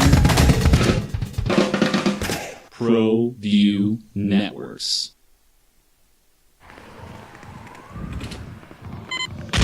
These are more than just the sounds of a safe place to go after school. These are the sounds of interest being ignited and of mentors making an impact. At Boys and Girls Clubs, we don't do just one thing. We do whatever it takes to meet the needs of every kid who comes through those doors. Because whatever it takes is what it takes to build great futures. Great futures start here.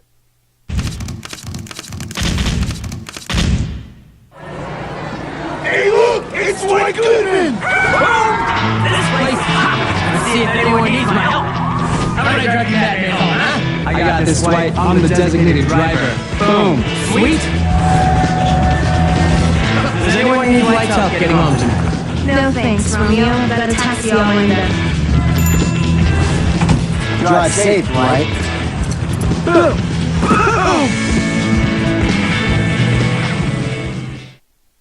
What's going on, little nation? Mason, Ja'Cory Cross-Camara here, and I'm Devin Dampier. The Lobo football team is going through some changes, but we're here to stay. We'll put in the work on the field and in the weight room, but we'll need to bring him off the field. 505 Sports Venture is leading the charge in the NIL space. And you can be part of it. Shorty, she better than all my attention. Like me, shorty, you got my attention. See your baby, I keep to the business. Touchdown and pay you a visit. For 50 years, Clark's Pet Emporium has been your pet's favorite stop. Santa Paws has left thousands of holiday gifts for your furry, scaly, and winged family members. Pick up a gift for a pet lover or even a new pet. Clark's has shelves full of pet beds, sweaters, toys and treats, habitats and tanks galore. Locally owned and operated with 2 convenient locations for all your pet needs. 11200 Manal Northeast or 4914 Lomas Northeast. Clark's is celebrating 50 years. Thanks to you, the Christmas Superstore. ClarksPets.com. Well, I'm going to the frontier, walk to the cashier, order up root beer and number 1. Cover it with green stuff, 1 scoop is not enough. Find a booth that's real tough, back by the Duke. Meet my family, meet my friends in the quirkiest restaurant I've ever been. All of Albuquerque's favorite spot, it's the Frontier Restaurant. The Frontier Restaurant is a proud supporter of ProView Networks. Don't sacrifice quality and flavor when you're in a hurry. Golden Pride offers ribs, fried chicken, red and green chili breakfast burritos, and Frontier sweet rolls. 4 great locations, or visit us online at goldenprideabq.com. Golden Pride barbecue chicken and ribs are proud supporters of ProView Sports. So we'll catch up with Bronco coming up here at the top of the hour, which is 9 o'clock. Opening drive, Jeff Symbieta, JJ Buck. Isaiah's in for DC today. And JJ, we haven't talked about this a lot. I'm not going to lie. I think this was a little surprising to me. I almost expected Washington State and Oregon State to make some sort of alliance with the Mountain West like they did in football for basketball for the next couple of years.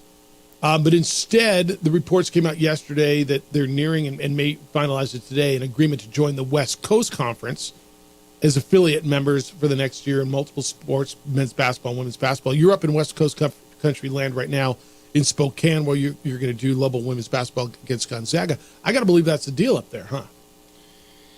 Sure, it's going to be a lot talked about today as we continue to move on. You know, it's still relatively early for a lot of people out here, but I'm interested in what this means moving forward, because you look at the reports and looking at Matt Norlander, Dennis Stott from CBS Sports, they're saying that there are too many hurdles for next season in terms of all sports for the Mountain West. I don't know what that means. Yeah. So I know that in I'm reading ESPN's story, Kyle Bonagora,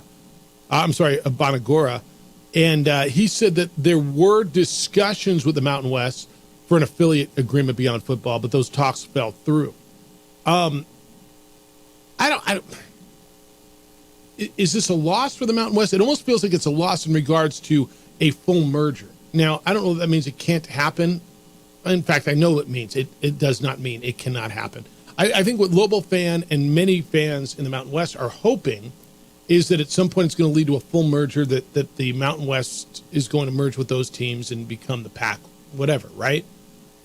There's a fear that Washington State, Oregon State are going to peel the top, whatever they feel the top is, or whoever they is.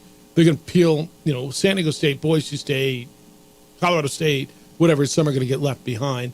I'm not sure that's going to matter much because I don't think that'll be considered a power conference anyway, but they're going to have the Pac name on it. Do you feel this is significant in regards to the future and a potential merger in regards to what Lobo fan and other Mountain West fans are hoping for? I'm not sure what impact it has because I don't know the football aspect. The West Coast Conference can't do anything in that regard. Right. That's where the Mountain West has the advantage. But is to buy them more time. And that, I think that's what we're looking. So the deal's not been finalized. The agreement would, this comes on the heels of the Supreme Court in Washington. Last week, there was a decision not to review the lower court's ruling that basically granted control of the Pac-12 board of directors to those two schools. Those two schools have the assets. They get to keep the name. They get to keep all that stuff. The Washington State, Oregon State have a couple of years to operate. So, like they're going to play football with Mountain West schools next year, but they're keeping Pac-12 on their fields and on their jerseys. They're keeping the Pac-12 alive and with the intent to rebuild it.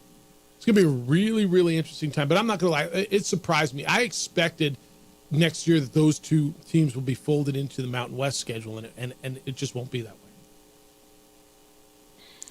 And it's what you talk about. It's the city always never feeling good about the future. You thought the Mountain West was in a good spot, and then you see this West Coast Conference story with everything else. Look, the Mountain West is still solid because there's so many moving pieces, and football matters.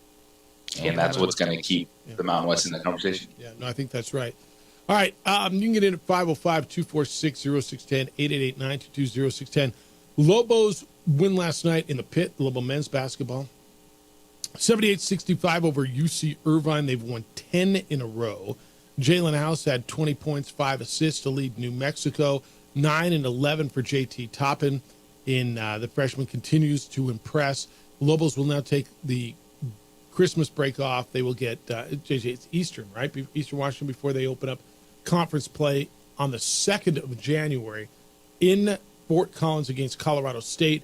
The Colorado State team that in the net rankings is like top 15 or something like that. I'll get you the exact number on that. But it's just ripping it up. Colorado State is, they are 15th in the net ranking right now. They are 10-1. It's kind of crazy right now when you look at the top of the Mountain West and the gaudy records that some of the schools have. And Jerry Palm was just talking about it. New Mexico's 11-1. Utah State's 11-1. Colorado State's 10-1. Nevada's 9-1. San Diego State's 9-2. You got some gaudy records at the very, very top, and we'll see what it means. And I asked you yesterday, over and under 3.5 teams in the NCAA tournament. You went under, and I think your 3 might be the number. We're going to have a lot of conversation between now and March. But as Jerry Palm just pointed out, as he was putting his bracket together, we're the great wins in the Mountain West, and that's gonna play into it later, isn't it? Yes, it is. All right. Bowl games continue. Roof Claim Boca Raton Bowl tonight. That is Syracuse and USF, South Florida. When we come back, looking forward to this. Been looking forward to it for a while. New Lobo football coach, Bronco Mendenhall, put together his coaching staff. They are in the midst of recruiting. Bronco Mendenhall is going to join us. Next, we'll talk Lobo football, what the future looks like, what the priorities are in the immediate. That is next. Looking forward to Bronco Mendenhall on the opening drive on 95.9 FM and AM 610, the sports animal, your home for Sunday night and Monday night and Thursday night football.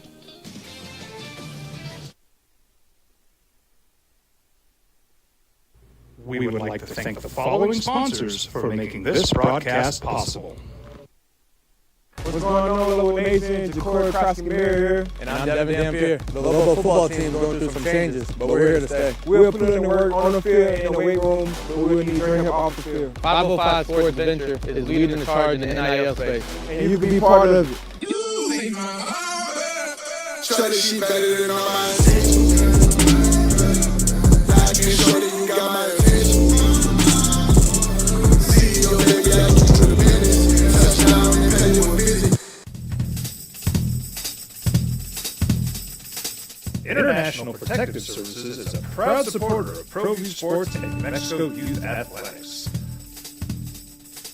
IPS provides residential and commercial security services in the Albuquerque metro area. For more info, please call 505-897-2420 or visit internationalprotectiveservice.com. Young driver, this one. Hard to get her out. She'd been drinking. This one. Both of them gone. They'd been drinking, and he drove clear off the road. This was my family. Drunk driver hit us. And my wife. And our daughter. They didn't make it. The best sports show in New Mexico for 5 years running. It's the OD and the AM with 3-time New Mexico Sportscaster of the Year, Jeff Symbieta and JJ Buck. I think it was 2 weeks ago today. In fact, I know that Bronco Mendenhall was introduced as the new Lobo football coach. 2 weeks ago today, over at the pit. Can we bring that music down a little, Isaiah? Thanks. 2 weeks ago today, at the pit, Bronco Mendenhall was introduced as the Lobo football coach, and it's a whirlwind when this goes down, right? I mean, you got to hire your staff and worry about where you're going to live and move your family and everything. It's the opening drive. Jeff Symbieta, JJ Buck. We'll get back to your phone calls in a little bit. Yesterday, Bronco Mendenhall's first staff was announced. I mean, all the way from offensive coordinator to director of scouting and everything in between. And what are the priorities? What goes into the first couple of weeks? Bronco Mendenhall is the head coach for Lobo football, and he joins us on the Sports Animal. Good morning, Bronco. How you doing? Hey, how's it going? I'm doing great. No, appreciate you spending some time. It's been a whirlwind, huh? I mean, 2 weeks, and you've done this before, but I'm going to guess that no matter how many times you do it, it doesn't get any easier. It doesn't get easier, and a whirlwind is for sure an accurate description. There's so much to do, and when a head coach lands and is announced, literally you're the only one in the building for a while based on whatever the transition has looked like. And so staffing and surrounding yourself with the exact right people for the exact right job with the exact right competencies, thinking not only short-term but also long-term to have sustained success for a program are big decisions. And so getting that done, getting it done timely, getting it done accurately, and getting it done with real intent versus what the task is going to be is a big job, and that's priority number one. You know, I know you've got tons of relationships. The familiarity, I'm going to guess, to Albuquerque in this program helped make this, I don't want to say easier, but maybe smoother, so you knew a bit of what you were getting into and some of the landscape, and I'm going to guess that there was a lot of thought as you're going through the process of the interviewing who was going to be on your staff. But as you reach out to all these individuals, you're recruiting them, aren't you? You're basically, you got to sell them on the vision you've got for Albuquerque for this program as you're bringing people in from all over the map. That's usually the case, exactly how you described it. In my case, once UNM showed interest, and this might be a possibility, I started assembling my staff in my mind, which even before the closing part of a process when a head coach is named, I had the staff formed already that I wanted to bring here in relation to your point, what UNM is. And I really thought the coordinators were going to be super important in terms of enough experience, enough innovation, enough creativity, and enough flexibility to maximize resources. And I always like to hire staff members that are really not further than one step removed. That means I've either worked with them directly or someone that I know and trust has worked with them. And so there's a higher level of accuracy and alignment right from the beginning. And when you take on tough things, you do hard things together, alignment is critical, competency is critical, but also trust is essential. So the staff that I put together, starting with the coordinators, their experience, their innovation, their creativity, and my relationships with them, that was the first step. And then every other staff member, including my coordinators, I've either coached, they've been graduate assistants for me, or they've been on existing staffs that I've led. And man, the energy, the enthusiasm, the position mastery, the ability to recruit, and quite frankly, just the dynamic presence they bring to uplift anyone that they're around. I love that kind of culture. And so lots of youth and early in their life professionals at my position coach, at my position coaching tier. He's Lobo football coach Bronco Mendenhall with us on the Sports Animal. You know, one thing that might be different than other jobs when you took them over is as you were building a staff, you really had to re-recruit your roster. And I don't know how that played out as you went through it. And I think that's probably still a process, right? With the portal, with the flexibility that the players have now, as you're building your coaching staff, you're really in there probably by yourself, right? Re-recruiting the guys who are here. Yeah, that's exactly the way it works. So I was named as the head coach. Very few of existing personnel in the football building were retained. So literally I was in the building alone for a number of days. after my staff was, which was my first priority, after my staff was assembled, the very next thing was to meet with our existing players. And as you mentioned, in today's world of the transfer portal, before I was hired, or in the time where there was the change made, lots of players had already gone into the transfer portal. And usually in my programs, if I've coached a player and they choose to go in the portal, I would spend a lot of time educating and make sure that's the decision they want before they go in. But once they do, they're not able to return out of the portal back to my team. In this case, there was up to 19 players that were already in the portal before I even arrived. And so I allowed a time period for them, for us to meet and connect, and for a chance for the vision of the direction of the program to be shared, and then really put a time frame of the early signing date, which was yesterday, on them, which was a couple of weeks, and it gave them time. If they wanted to come back out, they were welcome to. If they wanted to stay in, then I wish them the best and they move forward. And so those conversations were happening not only with the portal players, but then with existing players on our team, not only through a team meeting setting, but I tried to meet with every single one of them, the members of our team, one-on-one. Didn't quite get to everyone, but probably to over 70, I would say, that I met with one-on-one. The other thing that was a challenge is some of the players had already left and went home for finals, or after they'd taken their finals. So lots of unique circumstances that were playing at the same time, and really trying just to connect with people, share the vision, give them their best chance to make a wise decision. They're young people, right? And with more flexibility than ever. And I've just really enjoyed the whole process so far. But wow, it seems like I've been at UNM about a year already, in about a week and a half time, or 2 weeks, just with the amount of work. You've aged 3 years and 2 weeks. Bronco Mendenhall is the Lobo football coach, and he's with us on the Sports Animal. Bronco, when you look at the challenge ahead for you at the University of Mexico, you've spoken multiple times about embracing challenges, how much you like a challenge. Is that something that's always been a part of you growing up, is taking on challenges? Or is that something that came around to starting to enjoy that when you got into athletics and coaching football? Yeah, I appreciate the question. It's interesting.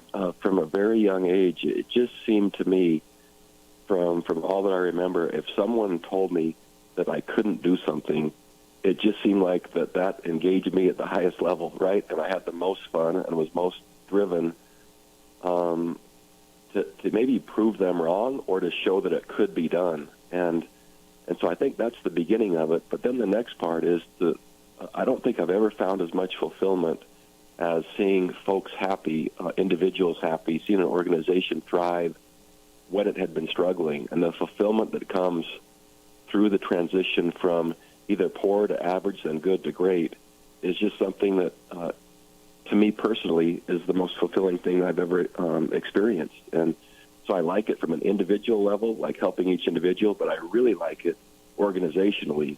And I love to see the different steps that come along the way with unbroken growth, just this step, and then the next step, and then the next step, and then people striving and reaching and struggling to do it. And my first stop at UNM with Rocky, as he became a head coach for the first time, I remember us winning 3 games the first year, and then the next year we worked like crazy and we won 4. And we doubled down on our efforts, and then we won 5, and then we really dug in and we won 6, and then we tried even harder, which we didn't think was possible. We won 7. And then the year I left to go to BYU, I think they won 8. And those kind of processes, while today head coaches usually aren't given that much time, those type of turns and what happens within the community, what happens within the institution, to see the engagement that occurs and to see the smiles that happen and the fulfillment with players is just, it's so gratifying to me. So I've always liked really hard things. And when you look at the University of New Mexico, you have a belief in this institution, have a belief in you, but I got to assume that too when you look at the Mountain West Conference, it's something that you trust in this ever-changing landscape, the dynamics that are, you think you might know that you don't know with college athletics. Do you look at the Mountain West as a strong, stable force moving forward? Gosh, I do, and I'm leaving room and I'm hedging in the margins for another change. And it just seems like with the conference realignment, and I'll talk about not just for a second, the conference realignment, and I think if there is anything that's stable, the Mountain West is positioned as well as anyone for it to be stable. there's lots of talk about players entering the transfer portal, and really what's happened is they've just followed what coaches have done for a long time, head coaches and position coaches who usually leave an institution, right, for what they perceive to be a better opportunity either through level or money. And so players are doing that as well. Sometimes, and most times, if the relationships are great, if their development has been awesome, if their role on the team and their fulfillment is high, that makes them stickier. Same for coaches to stay at a place and to have their hearts captured. Now what's happening, right, is entire institutions are doing that, right? As you see UCLA move and USC move, and so really the same thing is happening for each institution where they're seeing now what they're perceiving as a bigger opportunity for either a higher level of play or more money. And that nationalization of college athletics has really become a brand new thing. And so I think the tiering of college football is going to continue. I think there'll be realignment again. And I also think, right, it's all driven primarily by one thing, right, which is the financial component. And so what I do love about the Mountain West and why I think it's stable is there's so many like institutions, which means most are the university in a state. Sometimes there might be two, but not at the Power 5 level. I love the regionality of it. I love the locations, and I love the unique identities of each school. And so I think there's great parity that exists. I think there's stability that exists because of similar financial models and enrollments, et cetera, and the history. And so I can't say that it will be untouched. And it'll be interesting to see, right, with Oregon State and Washington State where that goes. But if there is a conference that has a great chance of stability, I think it's the Mountain West. But I have to stop short of just promising and cementing in that because it just is, you just never know. Bronco Mendenhall, Lobo football coach, is with us just for a few more minutes here on The Sports Animal. You know, I think the last time you and I spent any significant time together was probably all the way back, it's now 13 years ago when we hosted you for the New Mexico Bowl when you played UTEP. Yeah. And you look at all this stuff, it feels like it's just a short time ago, and then you start thinking how much has happened, like the last 2 weeks, right? How fast that goes. How have you grown as a coach in those years? You were a young head coach at that point. You're still a young man, but you're a veteran coach, if that makes any sense. How have you grown? What have you learned? Because certainly college athletics has evolved. The change have been, I would say, seismic in the last 13 years. I think seismic describes it really well, and I think in the last 2 years, that has been, as my colleagues and as I was hosting a podcast the past few months, what my colleagues and what my friends and as head coaches throughout the country are saying is the changes that have happened in the last 2 years have exceeded that of any that have coached as I have up to the previous 32 years. That the changes are just so fast and so radical and so, I think in your word, seismic. It's an interesting climate to be in right now. In relation to your question of how have I changed, I've thought a lot about that, and maybe I'll just share a quick story that might reflect that. When I chose to pause my career after my time at the University of Virginia, after being 17 years as a head coach, it was really interesting, the number of texts and phone calls and just different folks that reached out in that time. And it became really clear over time that most of those texts and phone calls were disproportionately from my players, right? Both current and former players. And then what really struck me, though, over the course of that time is what the content was. What were they saying? And to this point of the many, many, many that have come in, only one of those texts or phone calls has mentioned a game, a score, or a season. Mm-hmm. All of those texts have mentioned moments. Coach, do you remember when? Hey, Coach, do you remember that time? Coach, thanks so much for that conversation. And so there's so much focus right now in college football on the outcome, which, by the way, I love positive outcomes. I love championships, and I love winning. So I'm not discounting that, and I want to make that really clear. But what I'm saying is when that happens, and that happens at a level that's strong enough, what the players are talking about after all of these years are and is the relationship that was formed, the moments that they had, and the appreciation and gratitude for someone that really cared about them. And so how I've changed is just the understanding of high expectations and hard things together, right? They galvanize people. but they really cement relationships when you care about them at such a deep level while you're asking for everything they have. But when they know you care about them so much, there's a different connection and a more fulfilling connection that happens. And so I think as I've changed, the expectations I've had for my players have always been high. Success has always been part of my career, but the relational component has been embedded at a level, I think, stronger and stronger each year that has really been maybe first an unintended consequence of just really coaching someone hard and asking and working with them, and then realizing that more time and energy and effort I put on that part, the better it is for everyone while we're playing football and while we're winning championships and while we're working hard. And so I think I've just changed more in an outward-facing type of coach rather than maybe inward-driven, which so many are by the greed and the money and the title and what could happen with that. I think I've gone the other way, where it just is more about the individuals and their success and their development and their care while we're doing the other part. And so, again, I don't want to make that sound secondary, our winning and our championships, because it's not. It's just an addition to. Has the athlete changed, Bronco? Is you change, or is it still the same? Or they're yearning for that guidance, that structure, those relationships? Because I think maybe with the NIL and the money and all that stuff, but at the core, has the athlete changed?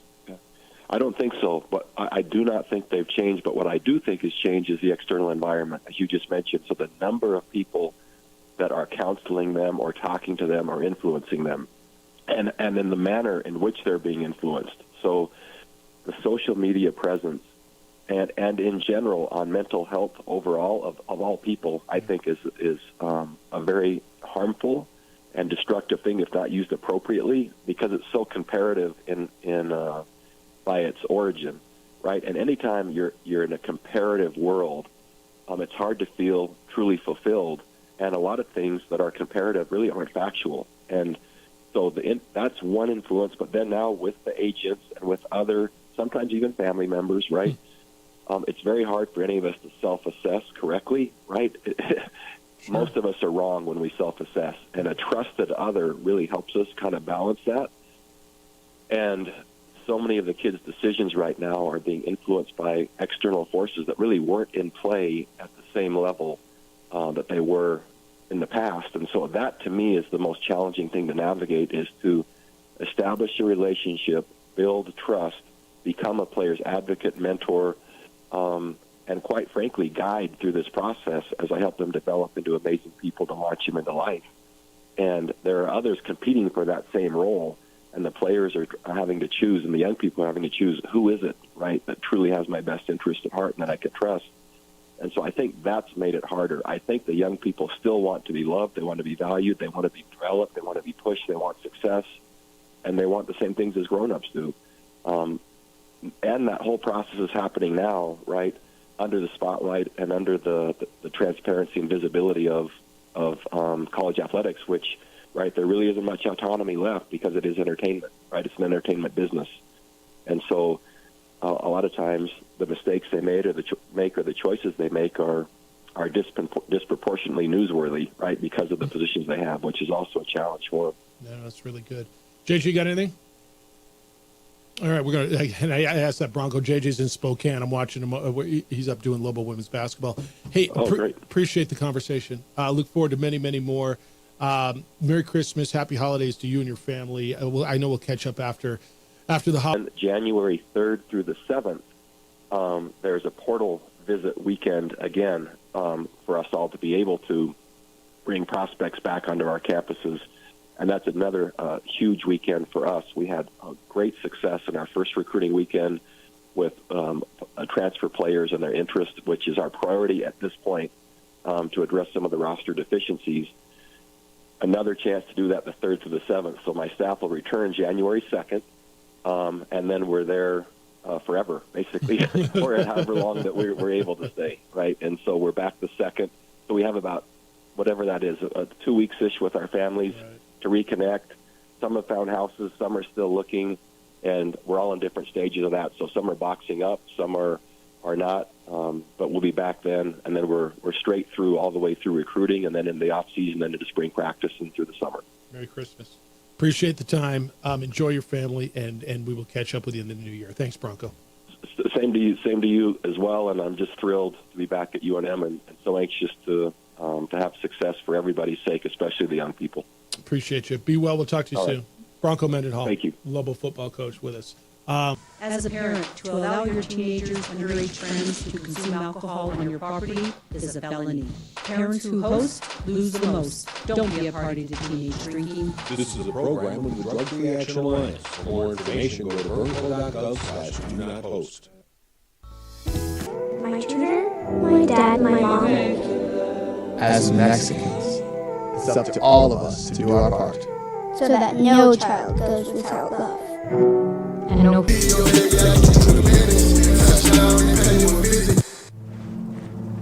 Young driver, this one. Hard to get her out. She'd been drinking. This one. Both of them gone. They'd been drinking, and he drove her off the road. Yesterday, we discussed it a little bit, and we knew that there wasn't going to be a lot of signings in the early signing period, especially the high school recruits. It's just harder to get these days anyway with the transfer portal, but also understanding the amount of players that are available in the transfer portal, the timing of that, where I know those players would like to get into school and be in the spring semester and be a part of it, but that is not the end all be all. Anything stand out from that? Because there's so much that stood out to me. But I mean, is there anything that jumped out? Was there a message you heard that maybe you didn't know before? I think one thing when you listen to Bronco Mendenhall talk, it's cool, calm, and collected. He has a vision. He has a message. And what I appreciate is feels like an old school coach with a new school vibe. And that is a really hard thing to do.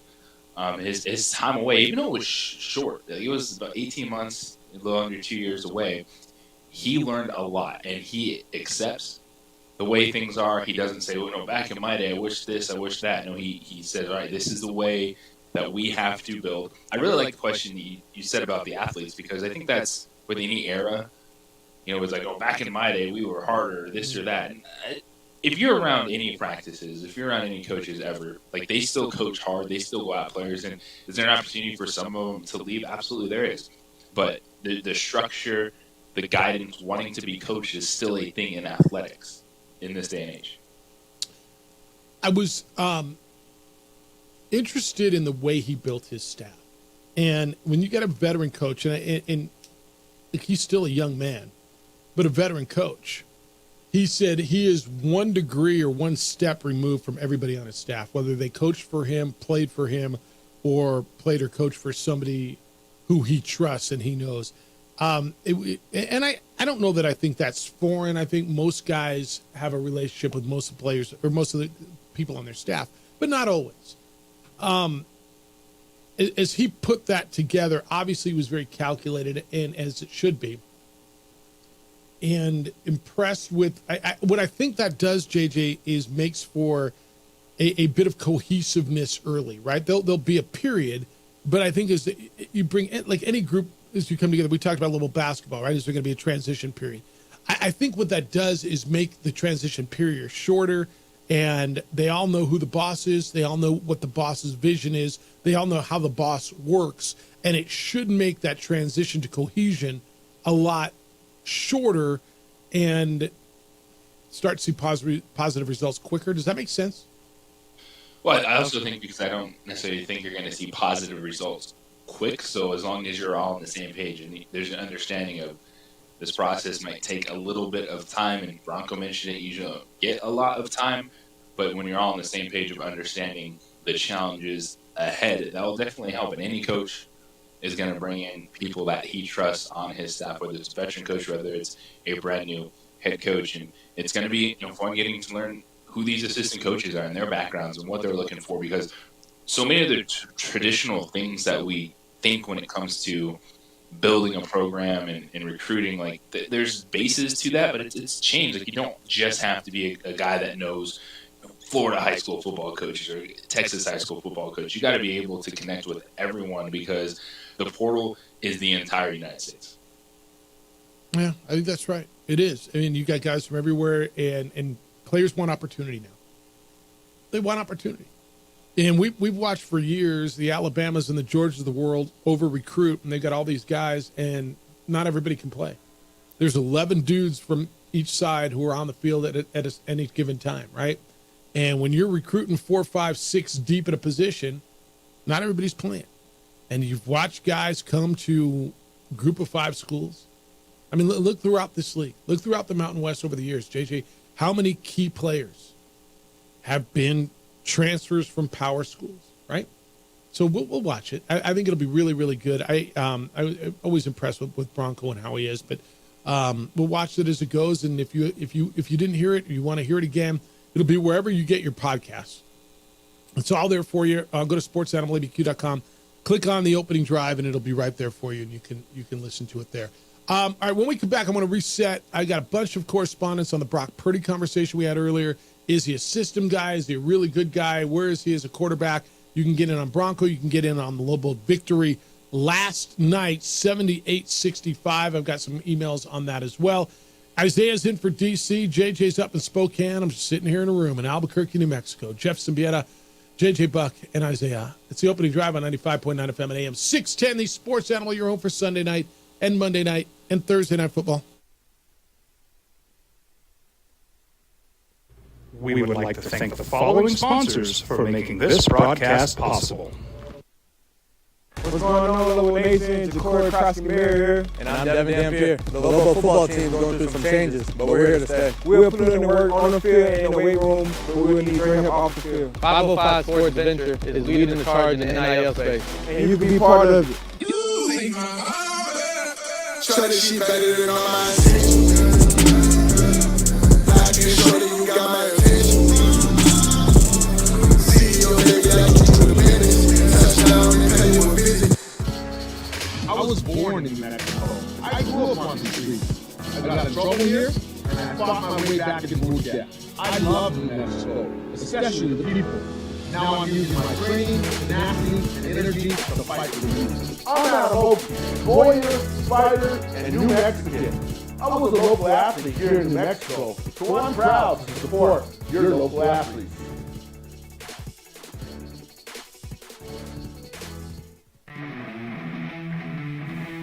Rosendo Mahad here, President of Carpenters Local 1319. Juan Junior Gonzalez, Warden of Local 1319. Some people have a misconception about what a carpenter does. The carpentry trade entails more than just woodworking or building houses. We are responsible for 85% of a construction job site. Everything from the superintendent on down. We have a great apprenticeship program. Information can be found on our website.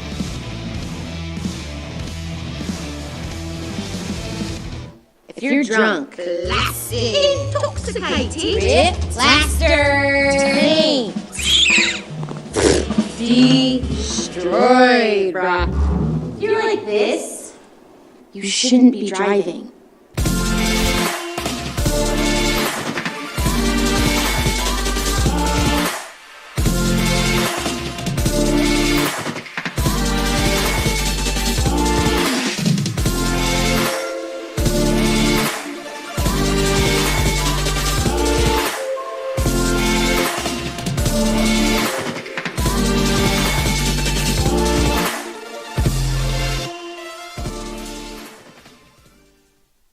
These days, it's important to know people and businesses you can trust. There's a lot of places where you can buy a vehicle. There's only a few local dealerships where you'll find honest people who have your best interests in mind. And Fiesta Kia is one of them. We've been helping our neighbors save money and drive dependable cars for years, and we'd love to help you. With new Kias arriving daily, you'll love our selection and the peace of mind you'll get driving a Kia from Fiesta. So stop by and see us today at Fiesta Kia on Lomas, or just start driving now at fiestakia.com. Teenagers love a party, especially during prom and graduation season. Often alcohol is involved. Some parents think that hosting a party with alcohol in their home will keep the kids safe, but it's wrong and it's illegal. As a parent, to allow your teenagers' underage friends to consume alcohol on your property is a felony. Parents who host lose the most. Don't be a party to teenage drinking. This is a program of the Drug Free Action Alliance. For more information, go to burnco.gov/do-not-post.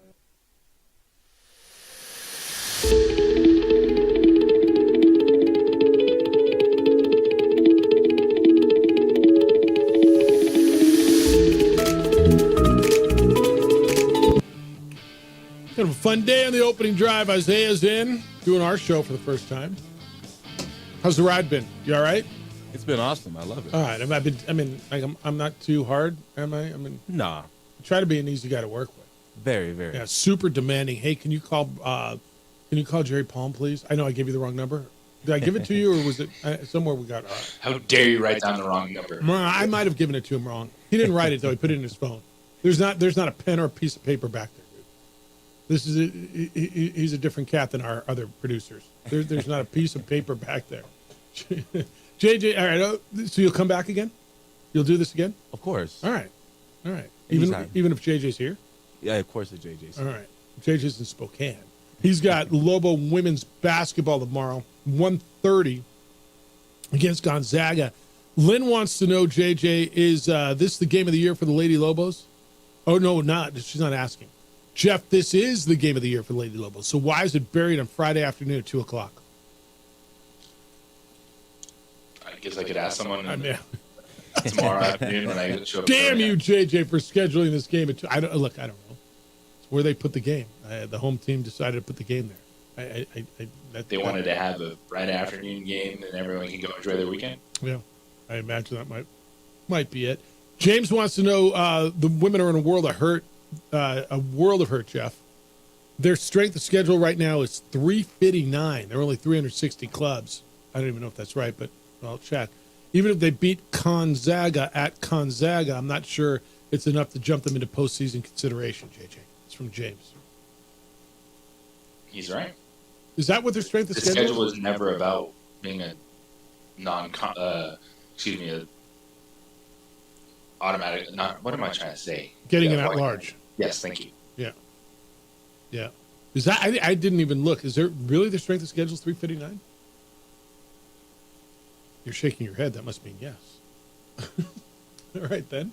That's where it is. What else I got here from you?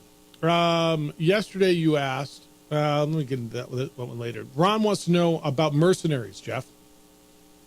Lobo football signed 2 yesterday. In past years, if they didn't snag at least 20, college would be in a panic. Does this mean all the holes are going to be filled with mercenaries? That means transfers.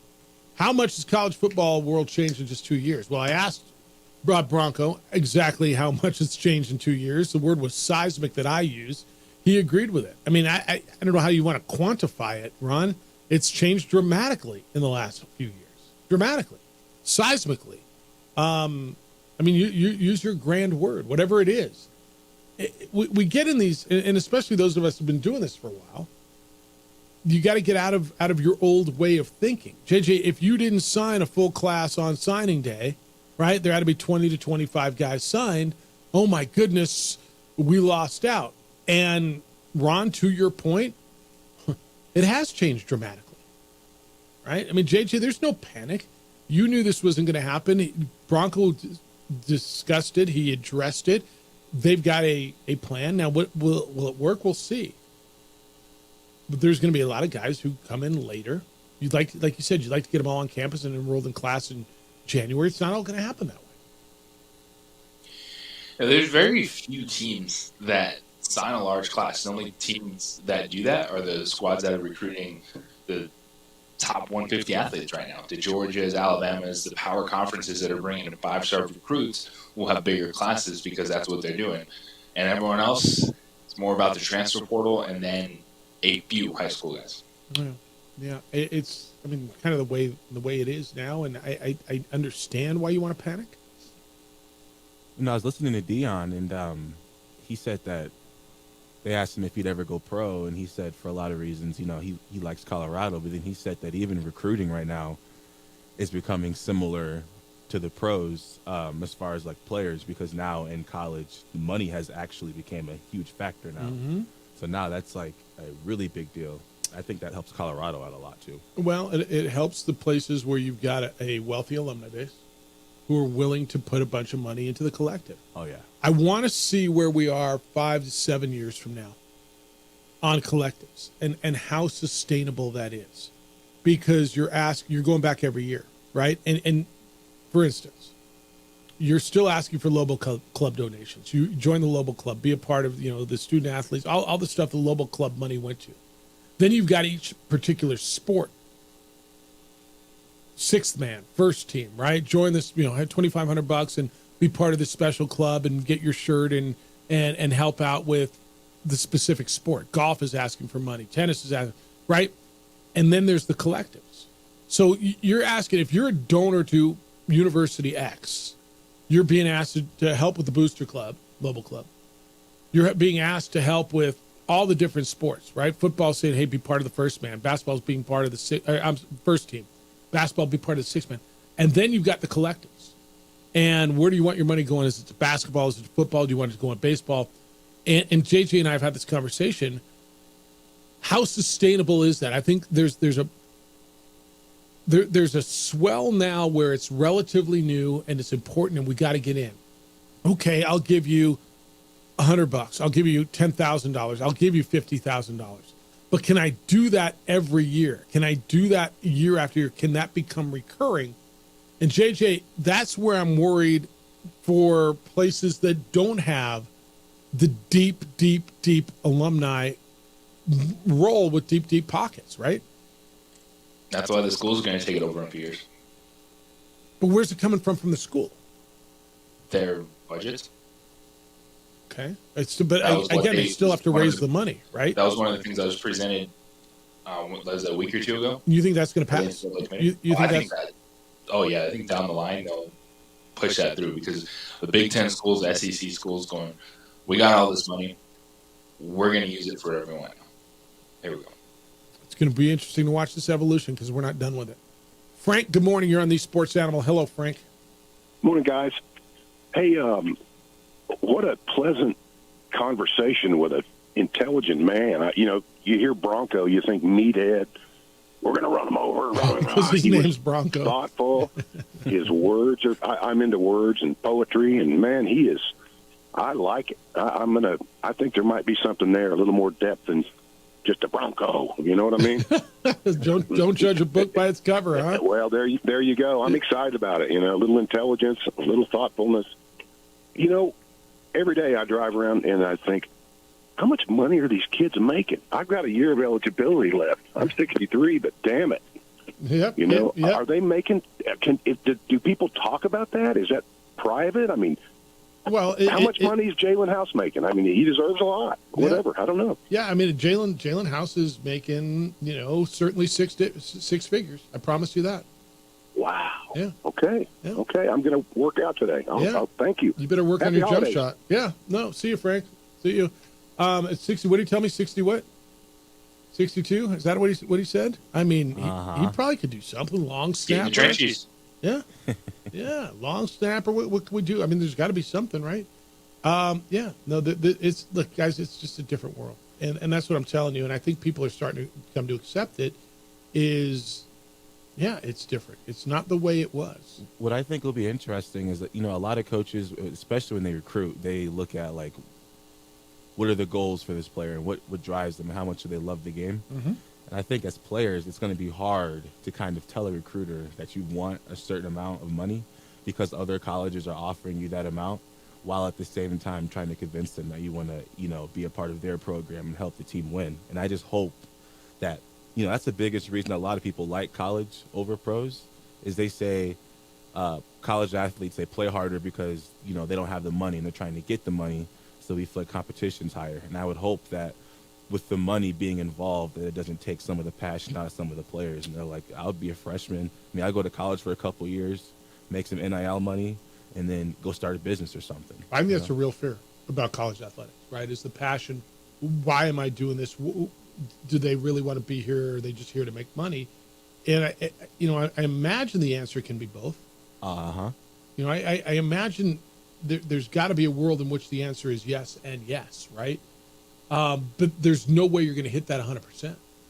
But I think that's a real fear of, look, for those of us, and I'm older than both of you guys, I grew up, I love college athletics, right? I love college football. There was a purity to it. There was a whole, go win one, rah, go win for State U and whatever. And the reality is I've had to come around to saying, a lot of that's gone. A lot of that's gone. The alumni may still have that passion, but you got people passing through. That's why it's been so hard for people to accept the transfer portal. JJ, you and I have talked about this a zillion times. Old school Louisville basketball fan, watch Kenny Thomas come out of Albuquerque High, spend 4 years here, and then go to the NBA. And that story is going to be less and less because of the portal. Now, is that better? Is it worse? It just is what it is. And it's harder for a fan of old New Mexico, University of New Mexico, rah guy, because he or she loves this place. Why doesn't that person who just jumped in the portal to go make more money? And I don't want to reach too much, but how much do you think of this comes from, like, the professional athletes? Like, I don't want to reach all the way to, like, when LeBron went to Miami or just big threes like that. A ton of it. I feel like it started from the top and it slowly is trickling its way down, and now it's actually infiltrating college. I don't want to say infiltrating. No, it's in. The money is now a part of college athletics. There's no two ways about it, and it's going to get bigger. And I think the chasm between the rich and the not rich gets wider and wider. Mm-hmm. Yeah. All right, you want to wrap it up? We come back. Everything you need to know going into your Thursday. We got football here on the Sports Animal tonight. It's we'll still have time for your correspondence. 505-246-0610. It's the opening drive. Jeff, JJ, and Isaiah on 95.9 FM and AM 610. The Sports Animal. Your home for Sunday night and Monday night, and tonight football.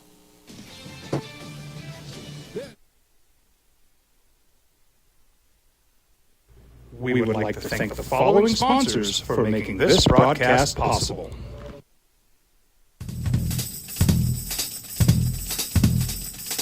International Protective Services is a proud supporter of ProView Sports and Mexico Youth Athletics. IPS provides residential and commercial security services in the Albuquerque metro area. For more info, please call 505-897-2420 or visit internationalprotectiveservice.com. I was born in Mexico. I grew up on the streets. I got in trouble here, and I fought my way back and moved there. I love New Mexico, especially the people. Now I'm using my training, tenacity, and energy to fight for the youth. I'm out of Hopi, Boyer, Spider, and New Mexican. I was a local athlete here in New Mexico, so I'm proud to support your local athletes.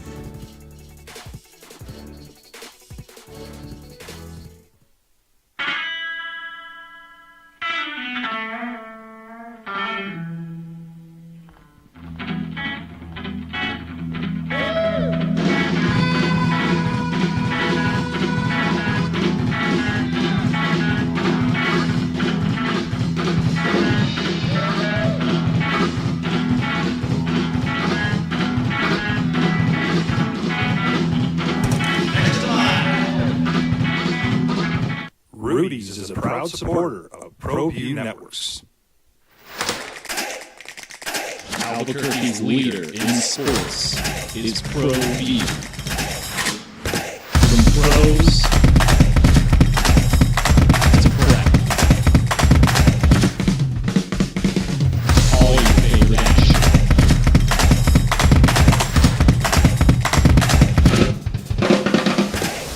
All your favorite talk shows.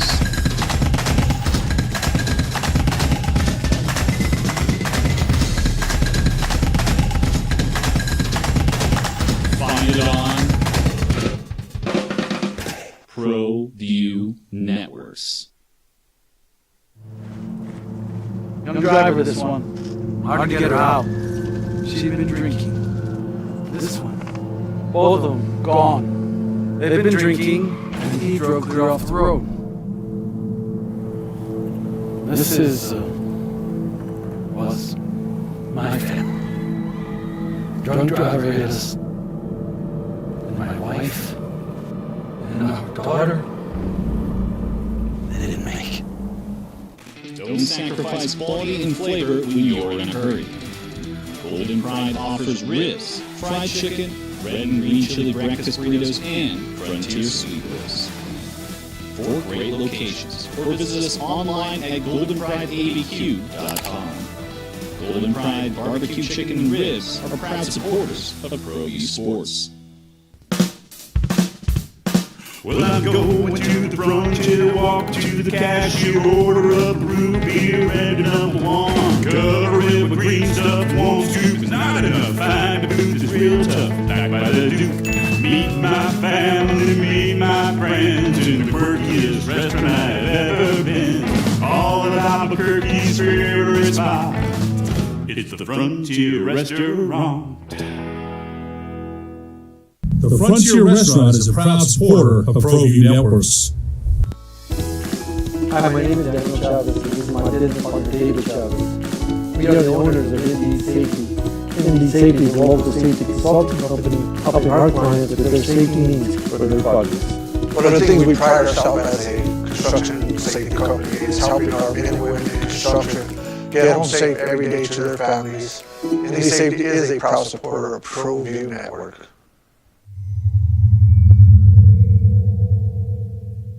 What's going on, Lobo Nation? Ja'Cory Cross-Camara here. And I'm Devin Dampier. The Lobo football team is going through some changes, but we're here to stay. We'll put in the work on the field and in the weight room, but we will need to bring him off the field. 505 Sports Venture is leading the charge in the NIL space. And you can be part of it. Shorty, she better than all my attention. Shorty, you got my attention. See your baby, I get to the business. Touchdown, you pay you a visit. Just ram it, baby. Ram it. You like New Orleans? Rams. All right. JJ, I'm giving you my my 3. I like the Bengals minus. Here, I'll write them down for me. Bengals -2 over the Steelers for my 3-for-all. I like the Colts +1, and I like the Rams tonight -4. You don't have to give them to me now, but I'll just write them down. We do a 3-for-all, Isaiah. We show how hard betting is. Just take 3 random games. Nobody says, here, this game, this game, or this game. JJ's 15-23. DC's 15-21-1. And I'm 19-13 on the season. Okay, and it's got to be the spread, Just right? take, or you can go over and under. You can do whatever you want. Just like take 3 go like you're going to the book and making 3 bets. Whatever you want, whatever you feel comfortable about. We're just showing how hard this is, man. How damn hard it is to bet. You know, I'm really big on like individual player props. All right, I'm down with that. Yeah, I'm down with that. Do whatever you want. I'm not going to tell you how to bet, JJ. I'm not going to. Yeah, I love. I mean, whatever you want to do. I mean, it's your cashish. Go knock yourself out. All right, what else you got to know? The Vikings are changing their turf. They're the latest NFL facility to replace playing surface with a version of artificial turf that rates better in injury data. So the facility is owned by the Minnesota Sports Facility Authority. They approved a $1.3 million bid for the project. So now they've got slit film turf. That's associated with the highest rate of lower extremity non-contact injuries, JJ. So they're going to Act Global Extreme Turf DX, whatever that means to you. They're basically what they're doing. They're not going to grass, but there's a newer form of turf that they're going to at US Bank Stadium. So that's in response to all the stuff, the noise that you've been hearing. So, all right, good for them. If not too late, can I go ahead and throw in my 3-for-all? Yeah, dude, go. Alrighty, so right off the bat, I love Seattle favored by 2.5 over Tennessee. So you're taking Seattle plus 2.5. Yeah, they're gonna cover for sure. Gotcha. Cover. Yeah, what do you got? Give me the Commanders. I got them covering over the Jets. What's the spread? They're +3. Washington's +3, but I think they're gonna win that game. All right, Washington +3 over the Jets. Oh yeah, and then I think Dallas. We're underdogs versus Miami. That's crazy. I think I'm taking that also. Dallas is +1.5. Where's that game? There it is. Yep. All right, Dallas +1.5. Miami. All right. JJ, you got any? I will go Packers -5 at Carolina. Okay. Detroit -3.5. I like that. Yeah, I was looking at they're playing the Vikings. They're at Minnesota. Oh, yeah, that's I really like the way Jared Goff responded. I do too. I do too. Last week, 5 touchdown passes against the Broncos. Yeah. And lastly,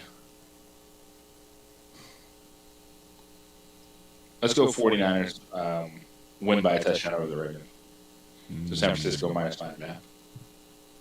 Yeah, I'm surprised, Isaiah, you didn't get on that one since you love that by. It's towards the bottom of this page. Yeah, you like that one a lot. I mean, I'm surprised because you told me that that'd be a 2-touchdown game. Oh yeah. All right, those are in. We'll look at them. I mean, whenever the heck I'm back.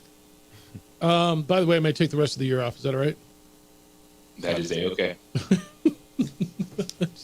It's been that way. All right, what else you need to know as you go through the rest of your day? Lobos were winners last night, 78-65. And then over UC Irvine last night. And Mike Tomlin said this morning that George Pickens will start his wide receiver, but he's got harsh advice and like kind of seemingly directed at his wide receiver. He said, George is a talented guy, but he's growing up and growing in a lot of ways in regards to football and life. We don't run away from that. We run to that organizationally when we draft guys. We're committed to being a component of their growth and development in all areas, end quote. George Pickens is the one who said, yeah, man, I'm not throwing blocks. I don't want to get hurt. I'm not here to block. How about that? Wow. He's getting paid. A lot, dude. I'm just having a conversation about college players not caring because they're going to get money, this or that. And this is an NFL guy that doesn't want to give any effort. Yeah. Yeah. When you heard that the other day, he said he didn't make a tackle on an interception and he didn't make a block because, man, I don't want to get hurt. Selfish. Well, you're playing football. It's also real selfish because both of those things help out the team drastically. I just, you're playing football, dude. I said yesterday, you don't want to get hurt, play tennis. Oh, those guys get hurt too. You don't want to get run over. You don't want to get, what are we doing? What's happened? Yeah. It's, I feel like getting tackled with the ball is, you have a higher risk of getting injured than blocking. Don't you think? I think it's got to be a guarantee. JJ, you know what this reminds me of? You're going to think I'm stretching this. Wide receiver. Look, I'm a receiver, man. I'm not. I don't make tackles. I don't block. It feels like pitchers. Oh, I can't hit. I'm a pitcher. I don't hit. You're a damn player. Play the game. Stretching. Maybe. But I mean, you're a football player. I understand that. I said this yesterday. The job title is wide receiver. The job description is a hell of a lot more than just catching the ball. You got to go block sometimes. Sometimes you might have to make a tackle when your quarterback throws an interception. The job title, it's like we all work with someone. That's not my job title. Yeah, but it's your job description, dude. Nope. I'm an accountant. I account rep. I don't have to go. No, yeah, dude. Empty the garbage once. And it's funny you make that point because that's exactly where I was going. I'm at security guard, and last night, end of the shift, hey, Isaiah, we need you to help take out these garbage bags. See? I'm like, I ain't too proud. I'm executive director. I empty the garbage too. Isaiah, thanks for stepping in, man. Merry Christmas to you. Thank you. You guys as well. Thanks for having me. Thanks to Bronco Mendenhall and Jerry Palm. Both were with us today. The Jim Rome Show is next. The Herd with Colin Cowards after that. 2 Men On comes your way at 4. Then you get the Rams and Saints. Adrian, great work on the TV side. Not just today, but all year. Merry Christmas to you. JJ, big day for you, huh? Huge day. Enjoy it. Safe travels back from Spokane. Have a great call tomorrow. I'm done for the rest of the year, boys and girls. I will catch you in 2024. Have a great, safe holiday season. They're back tomorrow morning at 7 a.m. Be good to each other, please. Be kind, loving, caring, and sharing. Good day now. If you love authentic.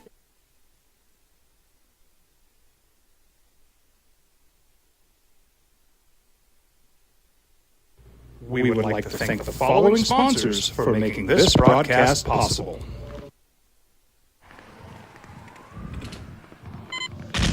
These are more than just the sounds of a safe place to go after school. These are the sounds of interest being ignited and the mentors making an impact. At Boys and Girls Clubs, we don't do just one thing. We do whatever it takes to meet the needs of every kid who comes through those doors. Because whatever it takes is what it takes to build great futures. Great futures start here.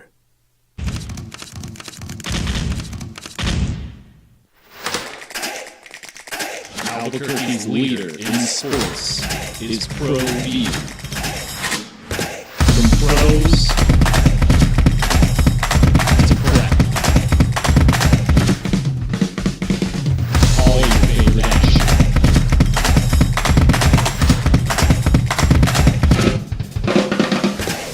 All your favorite talk shows.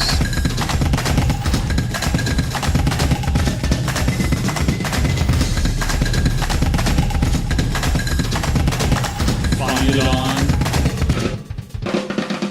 Pro View Networks.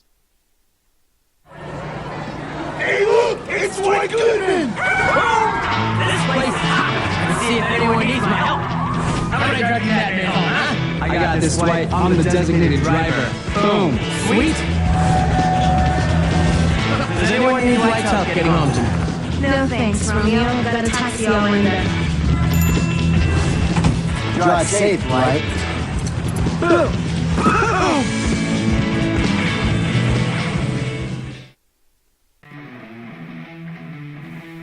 Jose Mahad here, President of Carpenters Local 1319. Juan Jimmy Gonzalez, Warden of Local 1319. Some people have a misconception about what a carpenter does. The carpentry trade entails more than just woodworking or building houses. We are responsible for 85% of the construction job site. Everything from the superintendent on down. We have a great apprenticeship program. Information can be found on our website.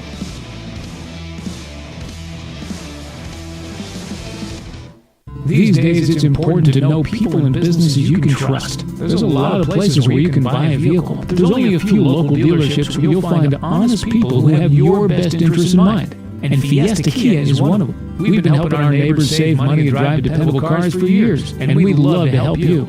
With new Kias arriving daily, you'll love our selection and the peace of mind you'll get driving a Kia from Fiesta. So stop by and see us today at Fiesta Kia on Lomas, or just start driving now at fiestakia.com.